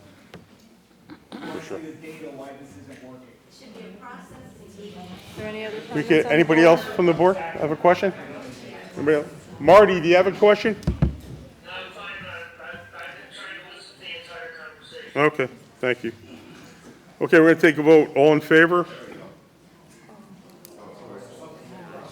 Ron, we're done with discussion? I asked if there was anything else. Everybody said no. You have something you'd like to say? Come on. Come on. I know, for me, I definitely agree with kind of what Amanda's saying. First and foremost, I know there's educators on the board here. I'm not one of them. I'm not a teacher. I need to trust and respect that our wonderful teachers know what works and what doesn't work, and when a program has come full circle. So I respect that, and I support that. I also completely, just like Amanda said, I also was kind of found out about this suddenly, and I do hear that I feel like there needs to be something. If we choose to end the program today, I do feel like I want to be reassured that this doesn't just, and I know it's not going to, but just end right here. Something like a subcommittee, I would support that, as long as it's not too much more of a burden on our educators. Maybe like a end of the year meet and greet for ID families to meet with contemporary teachers to kind of get to know them. I'm not exactly sure what the right answer is here, but I do feel like I would be more comfortable supporting ending the program, knowing that this conversation will keep going. Can I just say something quickly? I would be more than happy to work with whomever chooses to talk about what the community loves about ID and how we could integrate that into our everyday classroom. But just saying ID doesn't make it ID. I mean, we can call all of our traditional classrooms ID. Yeah. And it doesn't change what is happening. So I would be more than happy to hear what parents love about ID so that we can work as a team to implement that across the district. Again, I'm not opposed to a subcommittee. We can Yeah, kind of so- figure out so that's great. It makes how me more that form and shapes up and Okay. what that'll be at. Is there any other comments from the board? Thank you. Thank you. Go ahead. Yeah? Yeah, so I wanted to just chime in, just in addition to, so I heard a lot of feedback about, getting the information 10 days, prior, things like that, which was consistent. But I think that the suggestions by my fellow board members about some kind of transition, that I'm not suggesting any subcommittee or anything, but, going by what the teacher suggested, some kind of space where parents and teachers and the administration can talk about, okay, how do we move forward in terms of, switching what are the concerns about the students, how can we ensure that they're moving forward successfully. The good thing is that Patrick mentioned that in terms of transition, there's nothing that's set in stone in terms of personnel, all that, which is good, because that gives you an opportunity, and Melinda, an opportunity to kind of talk to the teachers and the parents in terms of moving forward in preparation for the next academic year. So I am comfortable if something like that, would be in place, discussions and everything, so that we can kind of move the process forward, in preparation for the next academic year. Michelle? Yeah, I just want to echo what a lot of you have said already. This has consumed me for the past 10 days, as it has many of you here. It's affecting teachers, it's affecting board members, it's affecting administration, it's affecting community, and we hear everyone loud and clear. I know that this is the first public forum that we've had for this, but I have read every single email that's come back. I've replied to emails, I've had phone calls, I've had conversations within the community at all of my son's basketball games, and I have talked to hundreds of people at this point.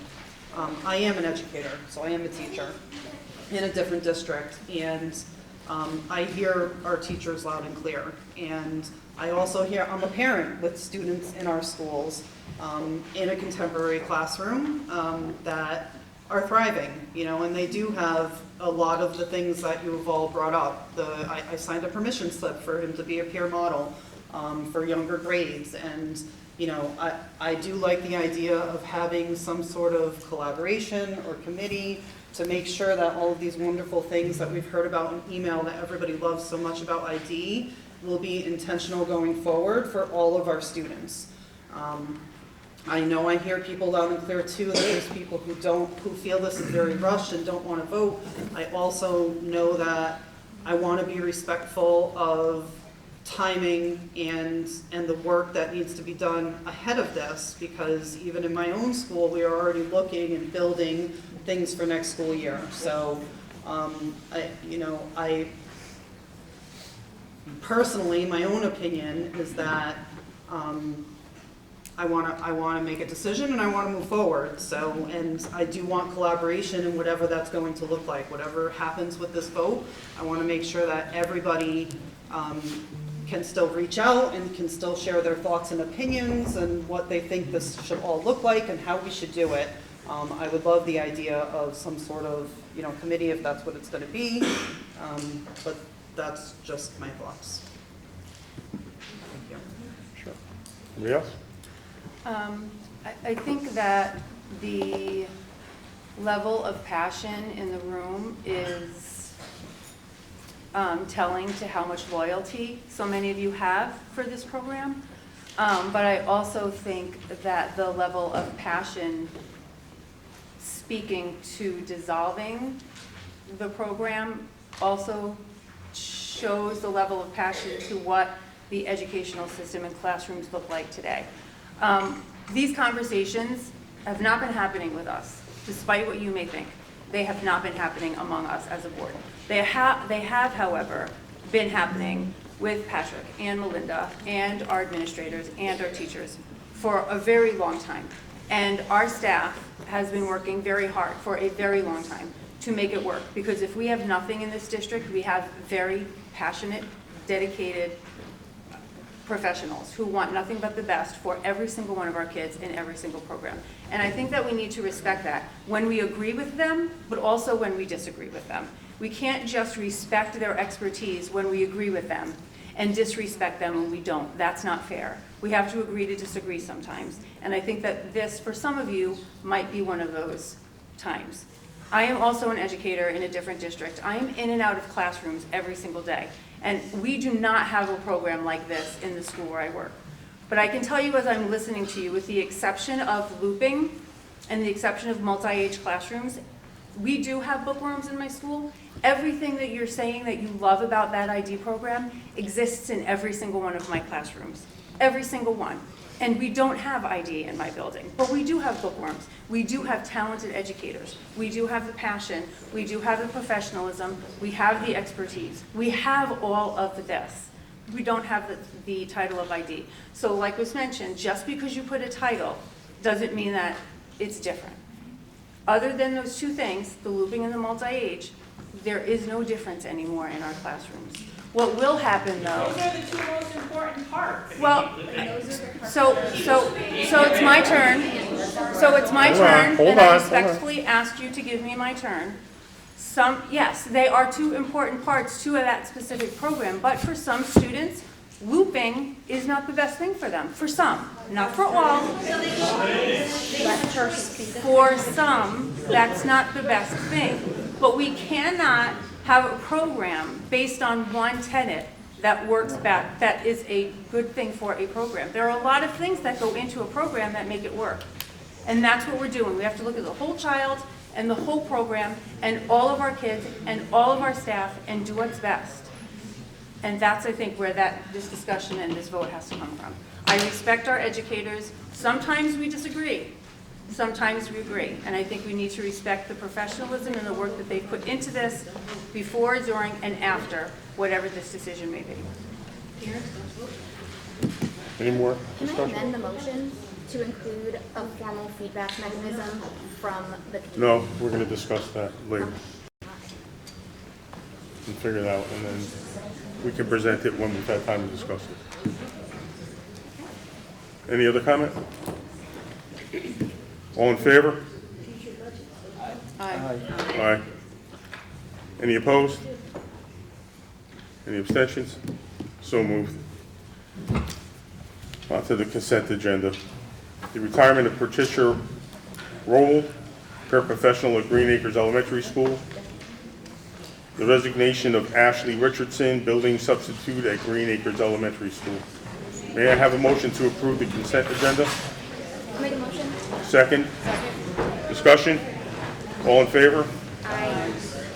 Report of the Education Chairman for designee. You got it? Marty, you got aces?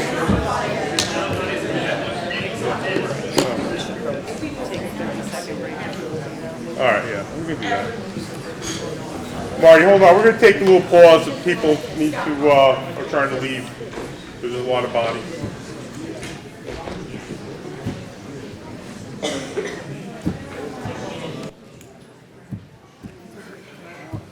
My man, you all right? I mean, you all right? Because you're staring at me like that. You're staring at me like that. You're staring at me like that. Even if Marcus does, that's fine. Yep, absolutely, absolutely, you're 100% right. Right, because I was concerned.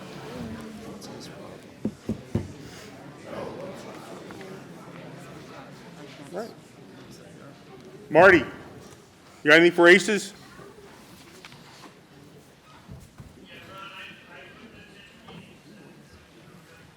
Okay, fine. Curriculum, instruction, and planning? Yes, we met earlier today before the meeting. It was a short meeting. We approved 2 clubs. At the North Haven High School, there will be a Lego club, and at the North Haven Middle School, there will be a Magic the Gathering club. And that's all we discussed. Okay. Any questions for G? Finance and operations? We met earlier tonight, and we just kind of discussed some feedback that we got from the Board of Finance at the most recent budget workshop. There does seem to be some confusion around the process for Board of Finance asking Board of Education questions. So we would like to respectfully propose that all questions to the Board of Education from the Board of Finance be received in writing to our board chair, Ron Bathrick. I think that will eliminate a lot of the confusion, and Ron, I'm planning on sending you an email about that later. Yeah, I had a discussion with Tim about that the other Yeah, day. I would like them in writing. We are also proposing a change to our January finance workshop agendas to include approving the budget report prior to the budgetary meeting. The way this process works is the Board of Finance only gets reports that we see and approve first. We are the governing body of this school district. So I think there was maybe some misunderstanding. We provided the Board of Finance the November budget report after the December Board of Education meeting, and they were looking for the December report in January, but we didn't have a Board of Education meeting in January. We had budget workshops. So there was certainly no malintent anywhere, and we're just looking for ways to smooth out that communication to make sure that there's a true partnership right there, and that they get what they need to make decisions and that we have what we need to make decisions. You'll also note that there's a big transfer in this month's financial report to cover some substitute overages. We did talk about this at the October Board of Education meeting, and this month is where we're looking to make those formal transfers. And also Christian is going to talk us through a recommendation to transfer the remaining dollars within our non-lapsing fund into the medical and dental insurance fund because we are running very hot right there. The Finance Subcommittee thought that we would benefit from an open discussion on that as opposed to a recommendation from the Finance Committee. There are pros and cons, and we can wait on that one until it's Christian's report time. Other than that, we'll meet again next month prior to the next Board of Education meeting. Somebody have any questions for Amanda? Policy. What, huh? Oh, okay. Ed Foundation was postponed. Policy. May I have a motion to approve policy 5131.912, restorative practices response policy? I'll make a motion. Can I get a second? Second. All in favor? Aye. So moved. We have a couple of first reads. Policy 1400, non-discrimination, community board operations. Policy 4118, 113/4218, 113, non-discrimination policy and regulations for personnel. Policy 4152, 4252, family and medical leave personnel. Policy 5145.4, non-discrimination students. So if you can have those together, be a second read next month. We'll have a vote in April. Chief Operating Officer's report. Good evening, everyone. I'm going to run through some important pieces of my report that were in the board packet, just so that everyone is fully informed. Included in your packet are both the financial reports related to both December and January. A reminder, and this is what Amanda was speaking about, we did not have a formal board meeting in the month of January to approve those financial reports. So once they are approved this evening, they will all go to the Board of Finance. I'd like to make the board aware that at the start of the month of January, the district placed a budgetary freeze on its operating expenditures to help address budgetary impacts of high medical and dental insurance claims. We are currently limiting expenditures to only those that are absolutely necessary for the daily operations of our schools and educational programming. As Amanda spoke about, we currently do still have the $291,232.96 in our non-lapsing fund. We have been discussing this. My recommendation to the Board of Education this evening is to now shift all of those funds to the Board of Education's medical and dental insurance reserve accounts. My reasoning behind it at this time, obviously claims are coming in. This is an account that we're watching very carefully. By getting it into that account, it is an interest-bearing account that would assist. And with our current projections, I would say that would, even though we're holding it as a cushion, I would say that money is going to likely have to go there at some point. So I'd like to pause if the Board of Education has any questions regarding my recommendation. So if I may just provide a little extra color there. We had previously opted to defer that decision for 30 days based on a lot of the structural challenges that our buildings have and a lot of the challenges that come with very cold winters. We wanted to make sure that we were being responsible stewards of public dollars because we do have 6 buildings that all have, students and staff in them, and we wanted to make sure that we would be able to successfully weather the winter. In addition, we got feedback from the Board of Finance that their preference was for us to put this in the workers' comp account in order to cover IBNR, which is incurred but not realized charges that are estimated very conservatively. Over the past several months, we've noted that the workers' comp account is in better shape than the insurance reserve account. Neither are particularly sunny at the moment, unfortunately, but I do think that it makes sense to transfer funds into an interest-bearing account where there is a high likelihood that we will need them before the end of the year.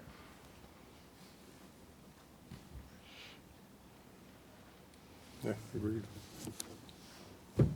Agreed. Agreed. So is it the board's determination that they would like to see those funds shifted to the medical and dental insurance reserve account? Yes. That's my Right, personal. Tom? Sure.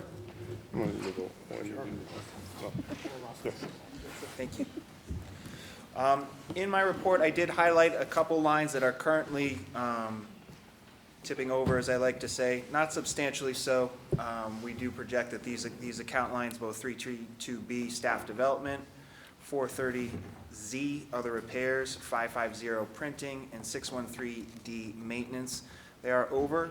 But we do anticipate that we will be able to address those in underutilized funds from other budget lines as we progress through the year.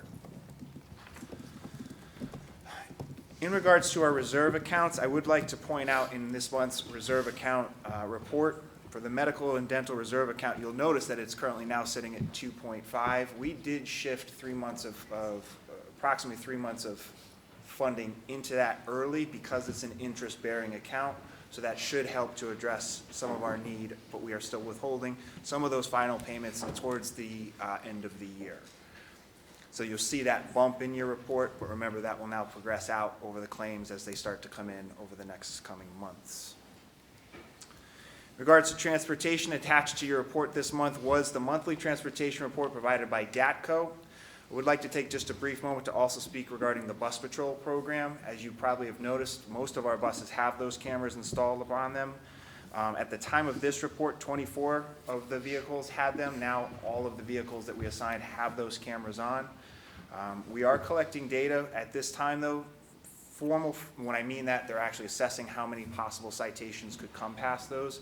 We're in a grace period right now. We are waiting to hear from the town when a hearing officer can be assigned so that we can begin an actual citation process. But a reminder that the Board of Education is not responsible for that process. We do work in collaboration with the North Haven Police Department, and once those pieces are in play and we're able to formally go live, we will be working with them to communicate that out to our community. Food services, a little bit of dip in December and January, but a reminder we did have a snow day and multiple half days due to exams at the high school. With Chartwell's, just a couple high notes, did participate in our annual Senior to Senior event this past December, catering that event for all who participated. Additionally, in honor of winter months on January 7th and 8th, they also held their Chili Days event at the middle school and high school, making homemade chili for those students to sample. Finally, in my report, I'd like to highlight two pieces. Presented to the board this evening is a very generous donation from Mr. John C. Cornelius. Mr. Cornelius has donated a 2000 Subaru Legacy wagon. The National Automobile Dealers Association values the vehicle at $4,000. The vehicle and its parts will be used for instructional use in our general automotive program. If approved, the vehicle would not be available for formal registration for driving purposes. This donated vehicle is presented to the Board of Education for formal approval. And just as a follow-up to the board's work back in December with the North Haven Education Foundation, we have received the funding you approved for the sound system over on the turf fields at North Haven Middle School, and we will be getting that work as well. Outside of any questions that the board may have, that concludes my report for this evening. I have a motion to approve the donation of a 2000 Subaru Legacy VIN 4S3 BH665BY631458 to the North Haven High School General Automotive Program. I'll make a motion. Can I get a second? Second. Any discussion? Just thank you to Mr. Yeah, Cornelius. thank you, appreciate it. All in favor? Aye. Any opposed? So moved. May I have a motion to approve the monthly financial report, including the recommended transfers? I'll make a motion. Can I get a second? Any discussion? All in favor? Aye. So moved. We're going to move on to the public non-agenda session. If anybody has any comments they'd like to make about a non-agenda item, you sign in, come up to the mic.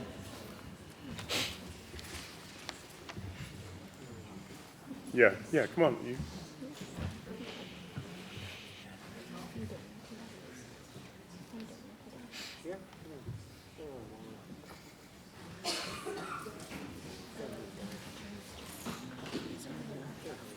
Yeah. Let's see. Here you go. Yeah.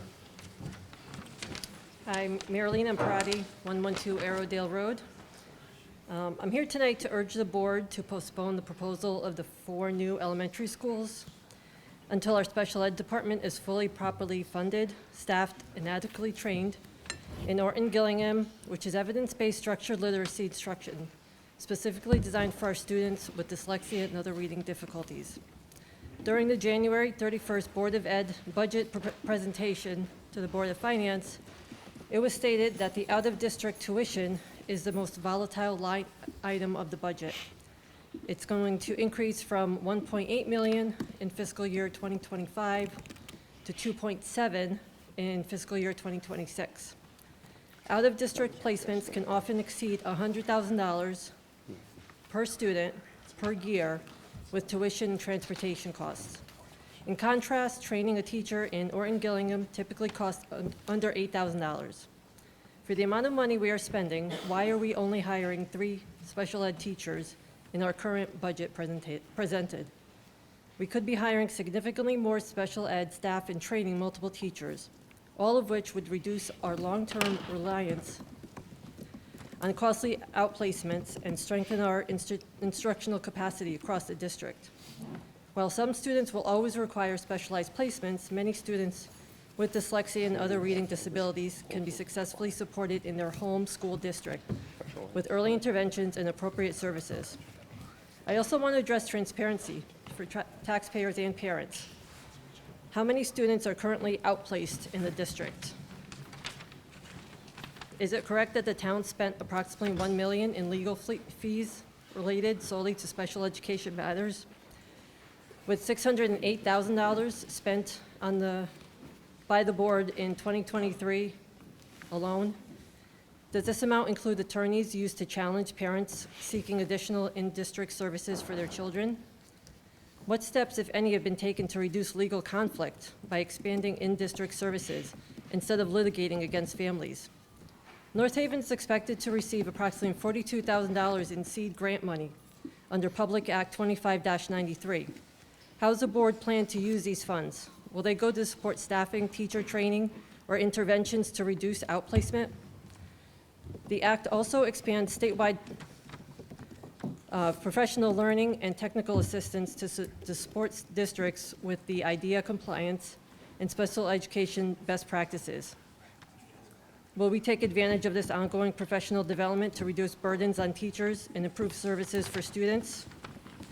Finally, also in the act, beginning this year, each school is required to have a designated staff member to support IEB coordination, scheduling, documentation, communication, and reduce the administration burdens on teachers.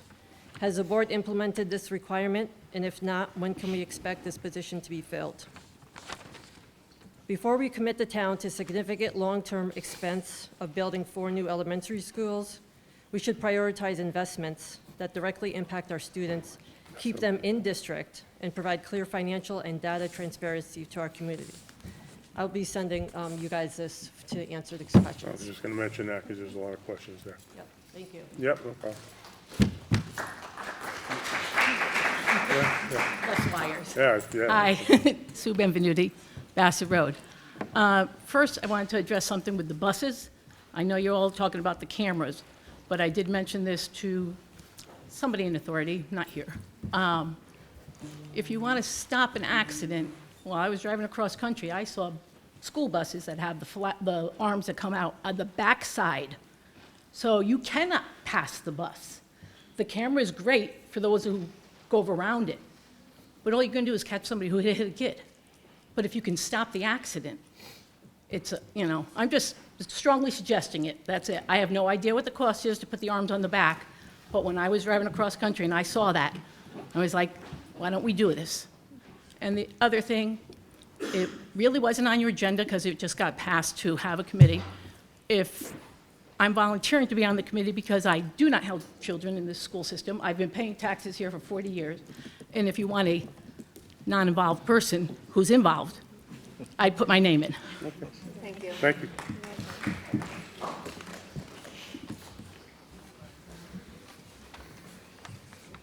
Good evening, members of the board, superintendent, educators, families, children. I know it's been a long night. My name is Kürşat Kavgacı from Maple Avenue, North Haven. I'm here to represent the Muslim families of North Haven. For over a year, we have been respectfully asking the Board of Education to recognize Eid al-Fitr, which is the Islamic holidays, Arabic term for Islamic holiday, it means. To have a discussion and to actually accept it as a school, district-wise school holiday, just like, Christmas or Hanukkah, So We sincerely appreciate the time, openness, and consideration of having this conversation. There are over 100 Muslim students in the district who live in the district with their families who would like to take the day off from school and celebrate the Eid with their families, without worrying about missing school, their, exams, quizzes, other lessons. So before I continue, I would like to ask the Muslim families here tonight to please stand.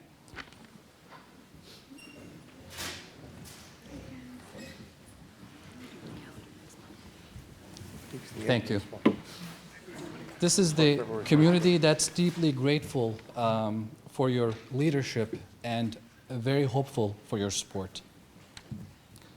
We respectfully ask when the official discussion of the Eid to be added to the school calendar. Actually, Ron, who's our chair, he advised me there will be a discussion on the February 23rd. That's the date, right? February 23rd, 5 p.m. I've heard. Okay. So to respect your time, there will be no additional adult speakers. Instead, we have a few of our students would like to just briefly share their voices. I want to thank you for your time and consideration. I would now like to introduce Naya from Green Acres Elementary School for her voice.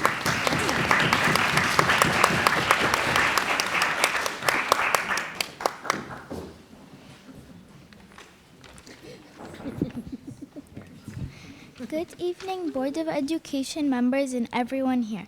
My name is Naiba Taina and I am a 4th grade student at Green Acres Elementary School. Thank you for your time and for listening to me today. I also want to thank the staff at my school for their kindness. We truly enjoyed sharing breakfast yesterday in honor of the month of Ramadan. It meant so much to us. It made me very happy to see my teachers happy and learning about my holiday. I am here to respectfully ask you to consider recognizing Eid as a school holiday. I would love to celebrate my holiday with my family, but I also don't want to miss school. I am sure you will make this decision that is fair and just for everyone. Your decision can make our schools fairer, more welcoming, and more inclusive. Thank you for listening to my voice. Thank you.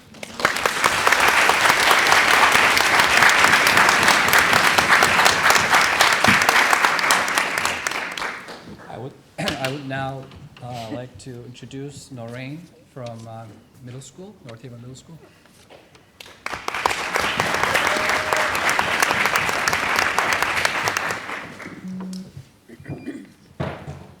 Good afternoon. My name is Noran Lamkatar. I am a 7th grade at North Haven Middle School. I am also a very proud Muslim. As a Muslim, I celebrate 2 important holidays each year, Eid al-Adha and Eid al-Fitr. Eid al-Fitr comes after Ramadan, a month when my family and I fast, pray, and work on becoming better people. Ramadan teaches us patience, gratitude, and compassion. When Eid arrives, it is one happiest day of the year. We wake up early to pray, wear our nicest clothes, share food, and give to charity, and spend time with our family and friends. It is a day full of joy, faith, and togetherness. But every year, while my family celebrates, I also have to worry about school, about missing assignments or falling behind. It is hard to fully enjoy a meaningful day while feeling stressed. Recognizing Eid as a school holiday would mean so much. It would show that Muslim students are seen, valued, and truly included, just like other major religion holidays. Eid is centered on faith, family, and community. I hope you'll consider giving us the opportunity to celebrate out the most important day with peace and joy. Thank you for listening.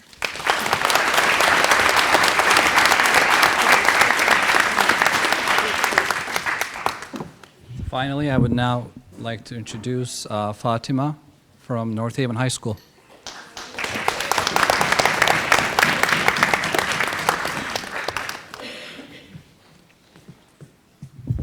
Good height. Good evening, members of the Board of Education, members of the community, and family. My name is Fatima Butt, and I am a junior at North Haven High School. And I am also the president and founder of the Muslim Student Association. I'm here tonight to speak about recognizing Eid al-Fitr as a school holiday. In order to address this matter, it is important to understand that while I am a proud North Haven student, I'm also a proud Muslim. And I strongly believe that every student deserves to feel that this shared identity is valued within this community. On the morning of Eid al-Fitr, families gather at mosques for prayer.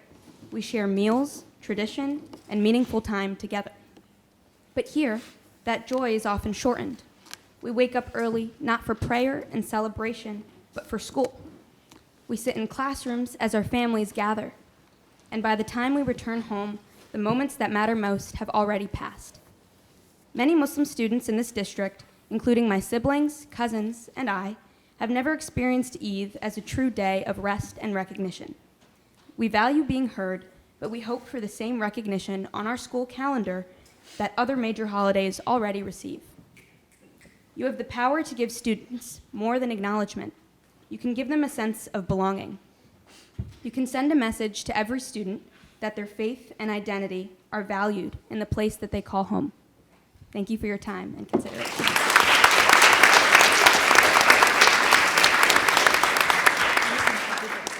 That's it from the community. I want to thank you for your time, and I know we've been having a long year of discussion, so I hope each one of you make the best decision for the community, so we all live in this diverse community, and then it's fair to our kids, our students, and they're all happy and just feel accepted, in their community and society where they're living. Thank you. Thank you.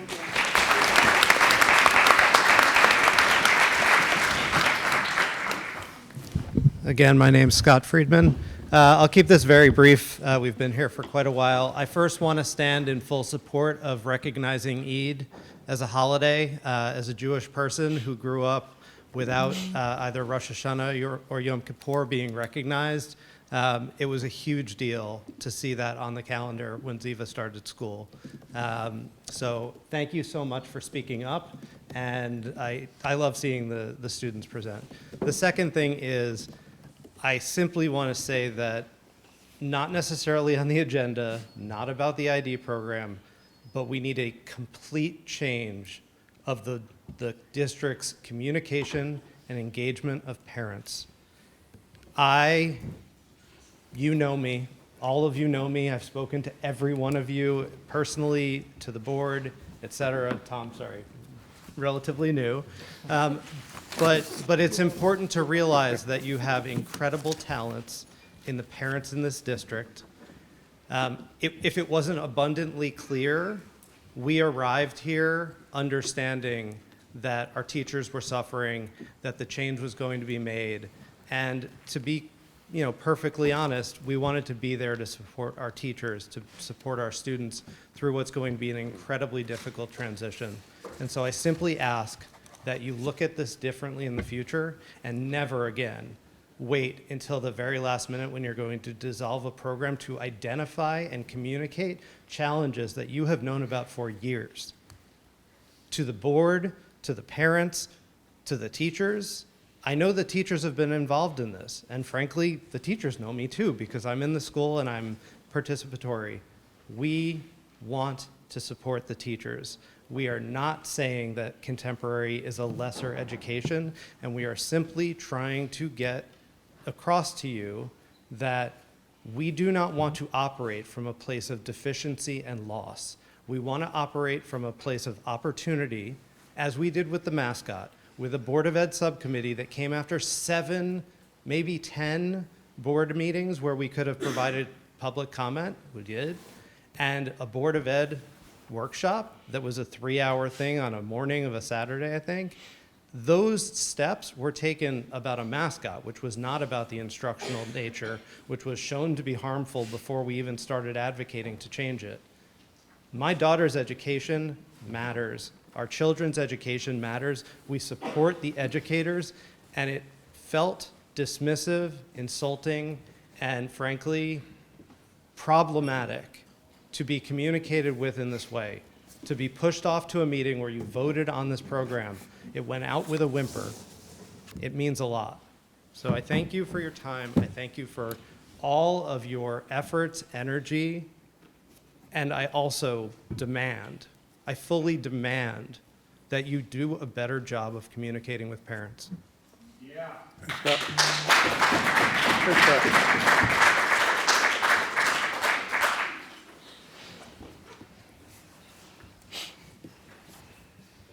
Hi, my name's Alex Johnson. I am a proud North Haven grad. I also live here, work, close enough. I don't know, enjoy the scrubs. They're fun and festive. It's been a long night. I do want to say I am fully in support of the district recognizing Eid. I remember going through this district and just expecting I get Christmas, expecting I get Good Friday. What right do I, as a Christian, deserve to expect anything that my fellow Muslim friends did not receive? And that I want to stand aside and support. But also another thing I want to recognize, I really want to ask for another applause. I know they're walking out the door for the girls that just spoke. They did a fantastic job.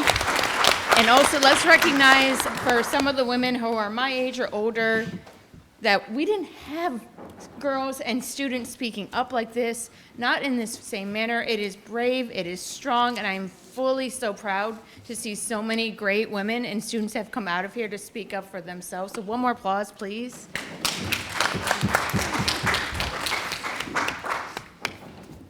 On another issue, I would like to ask the board, I know this seems like a very small, minute thing. We've had a very passionate night. I don't know if you saw me in the corner with all the little kids. They should be here. They should be witnessing democracy. They should be witnessing this activism. It's a beautiful thing. But also, little kids have small attention span. So having them in the corner and like coloring on the floor and just doing an amazing job, like it was beautiful to see. They were making friendship cards to each other, kids that have never met, making happy Valentine's Day cards. I would just like to ask the board if maybe to be considerate, to be inclusive in every manner so that all parents even bring their kids, and that's not a barrier, that we have maybe a little table in the corner with some games, some cards, some coloring, instead of kids like on the floor just trying to pass their time. And also it's a great way to encourage kids to interact in a polite manner and maybe not encourage so much iPads and all this at such a young age. And also it's a beautiful thing to watch. I bet the Board of Ed would love some like friendship cards, but it's just a very simple thing and a simple request that I think would mean a lot to parents so that they can come, attend, participate in democracy like that's been asked tonight, but also let 8-year-olds be 8-year-olds, participate in democracy, but also have the attention span that they do. So thank you. Thank you. Okay, seeing no more, may I have a motion to adjourn February 12th, 2025, regular meeting of the Board of Ed? I'll make a motion. Second? Second. All in favor? Aye. So moved. The preceding program is brought to you in part through a grant from the Town of North Haven.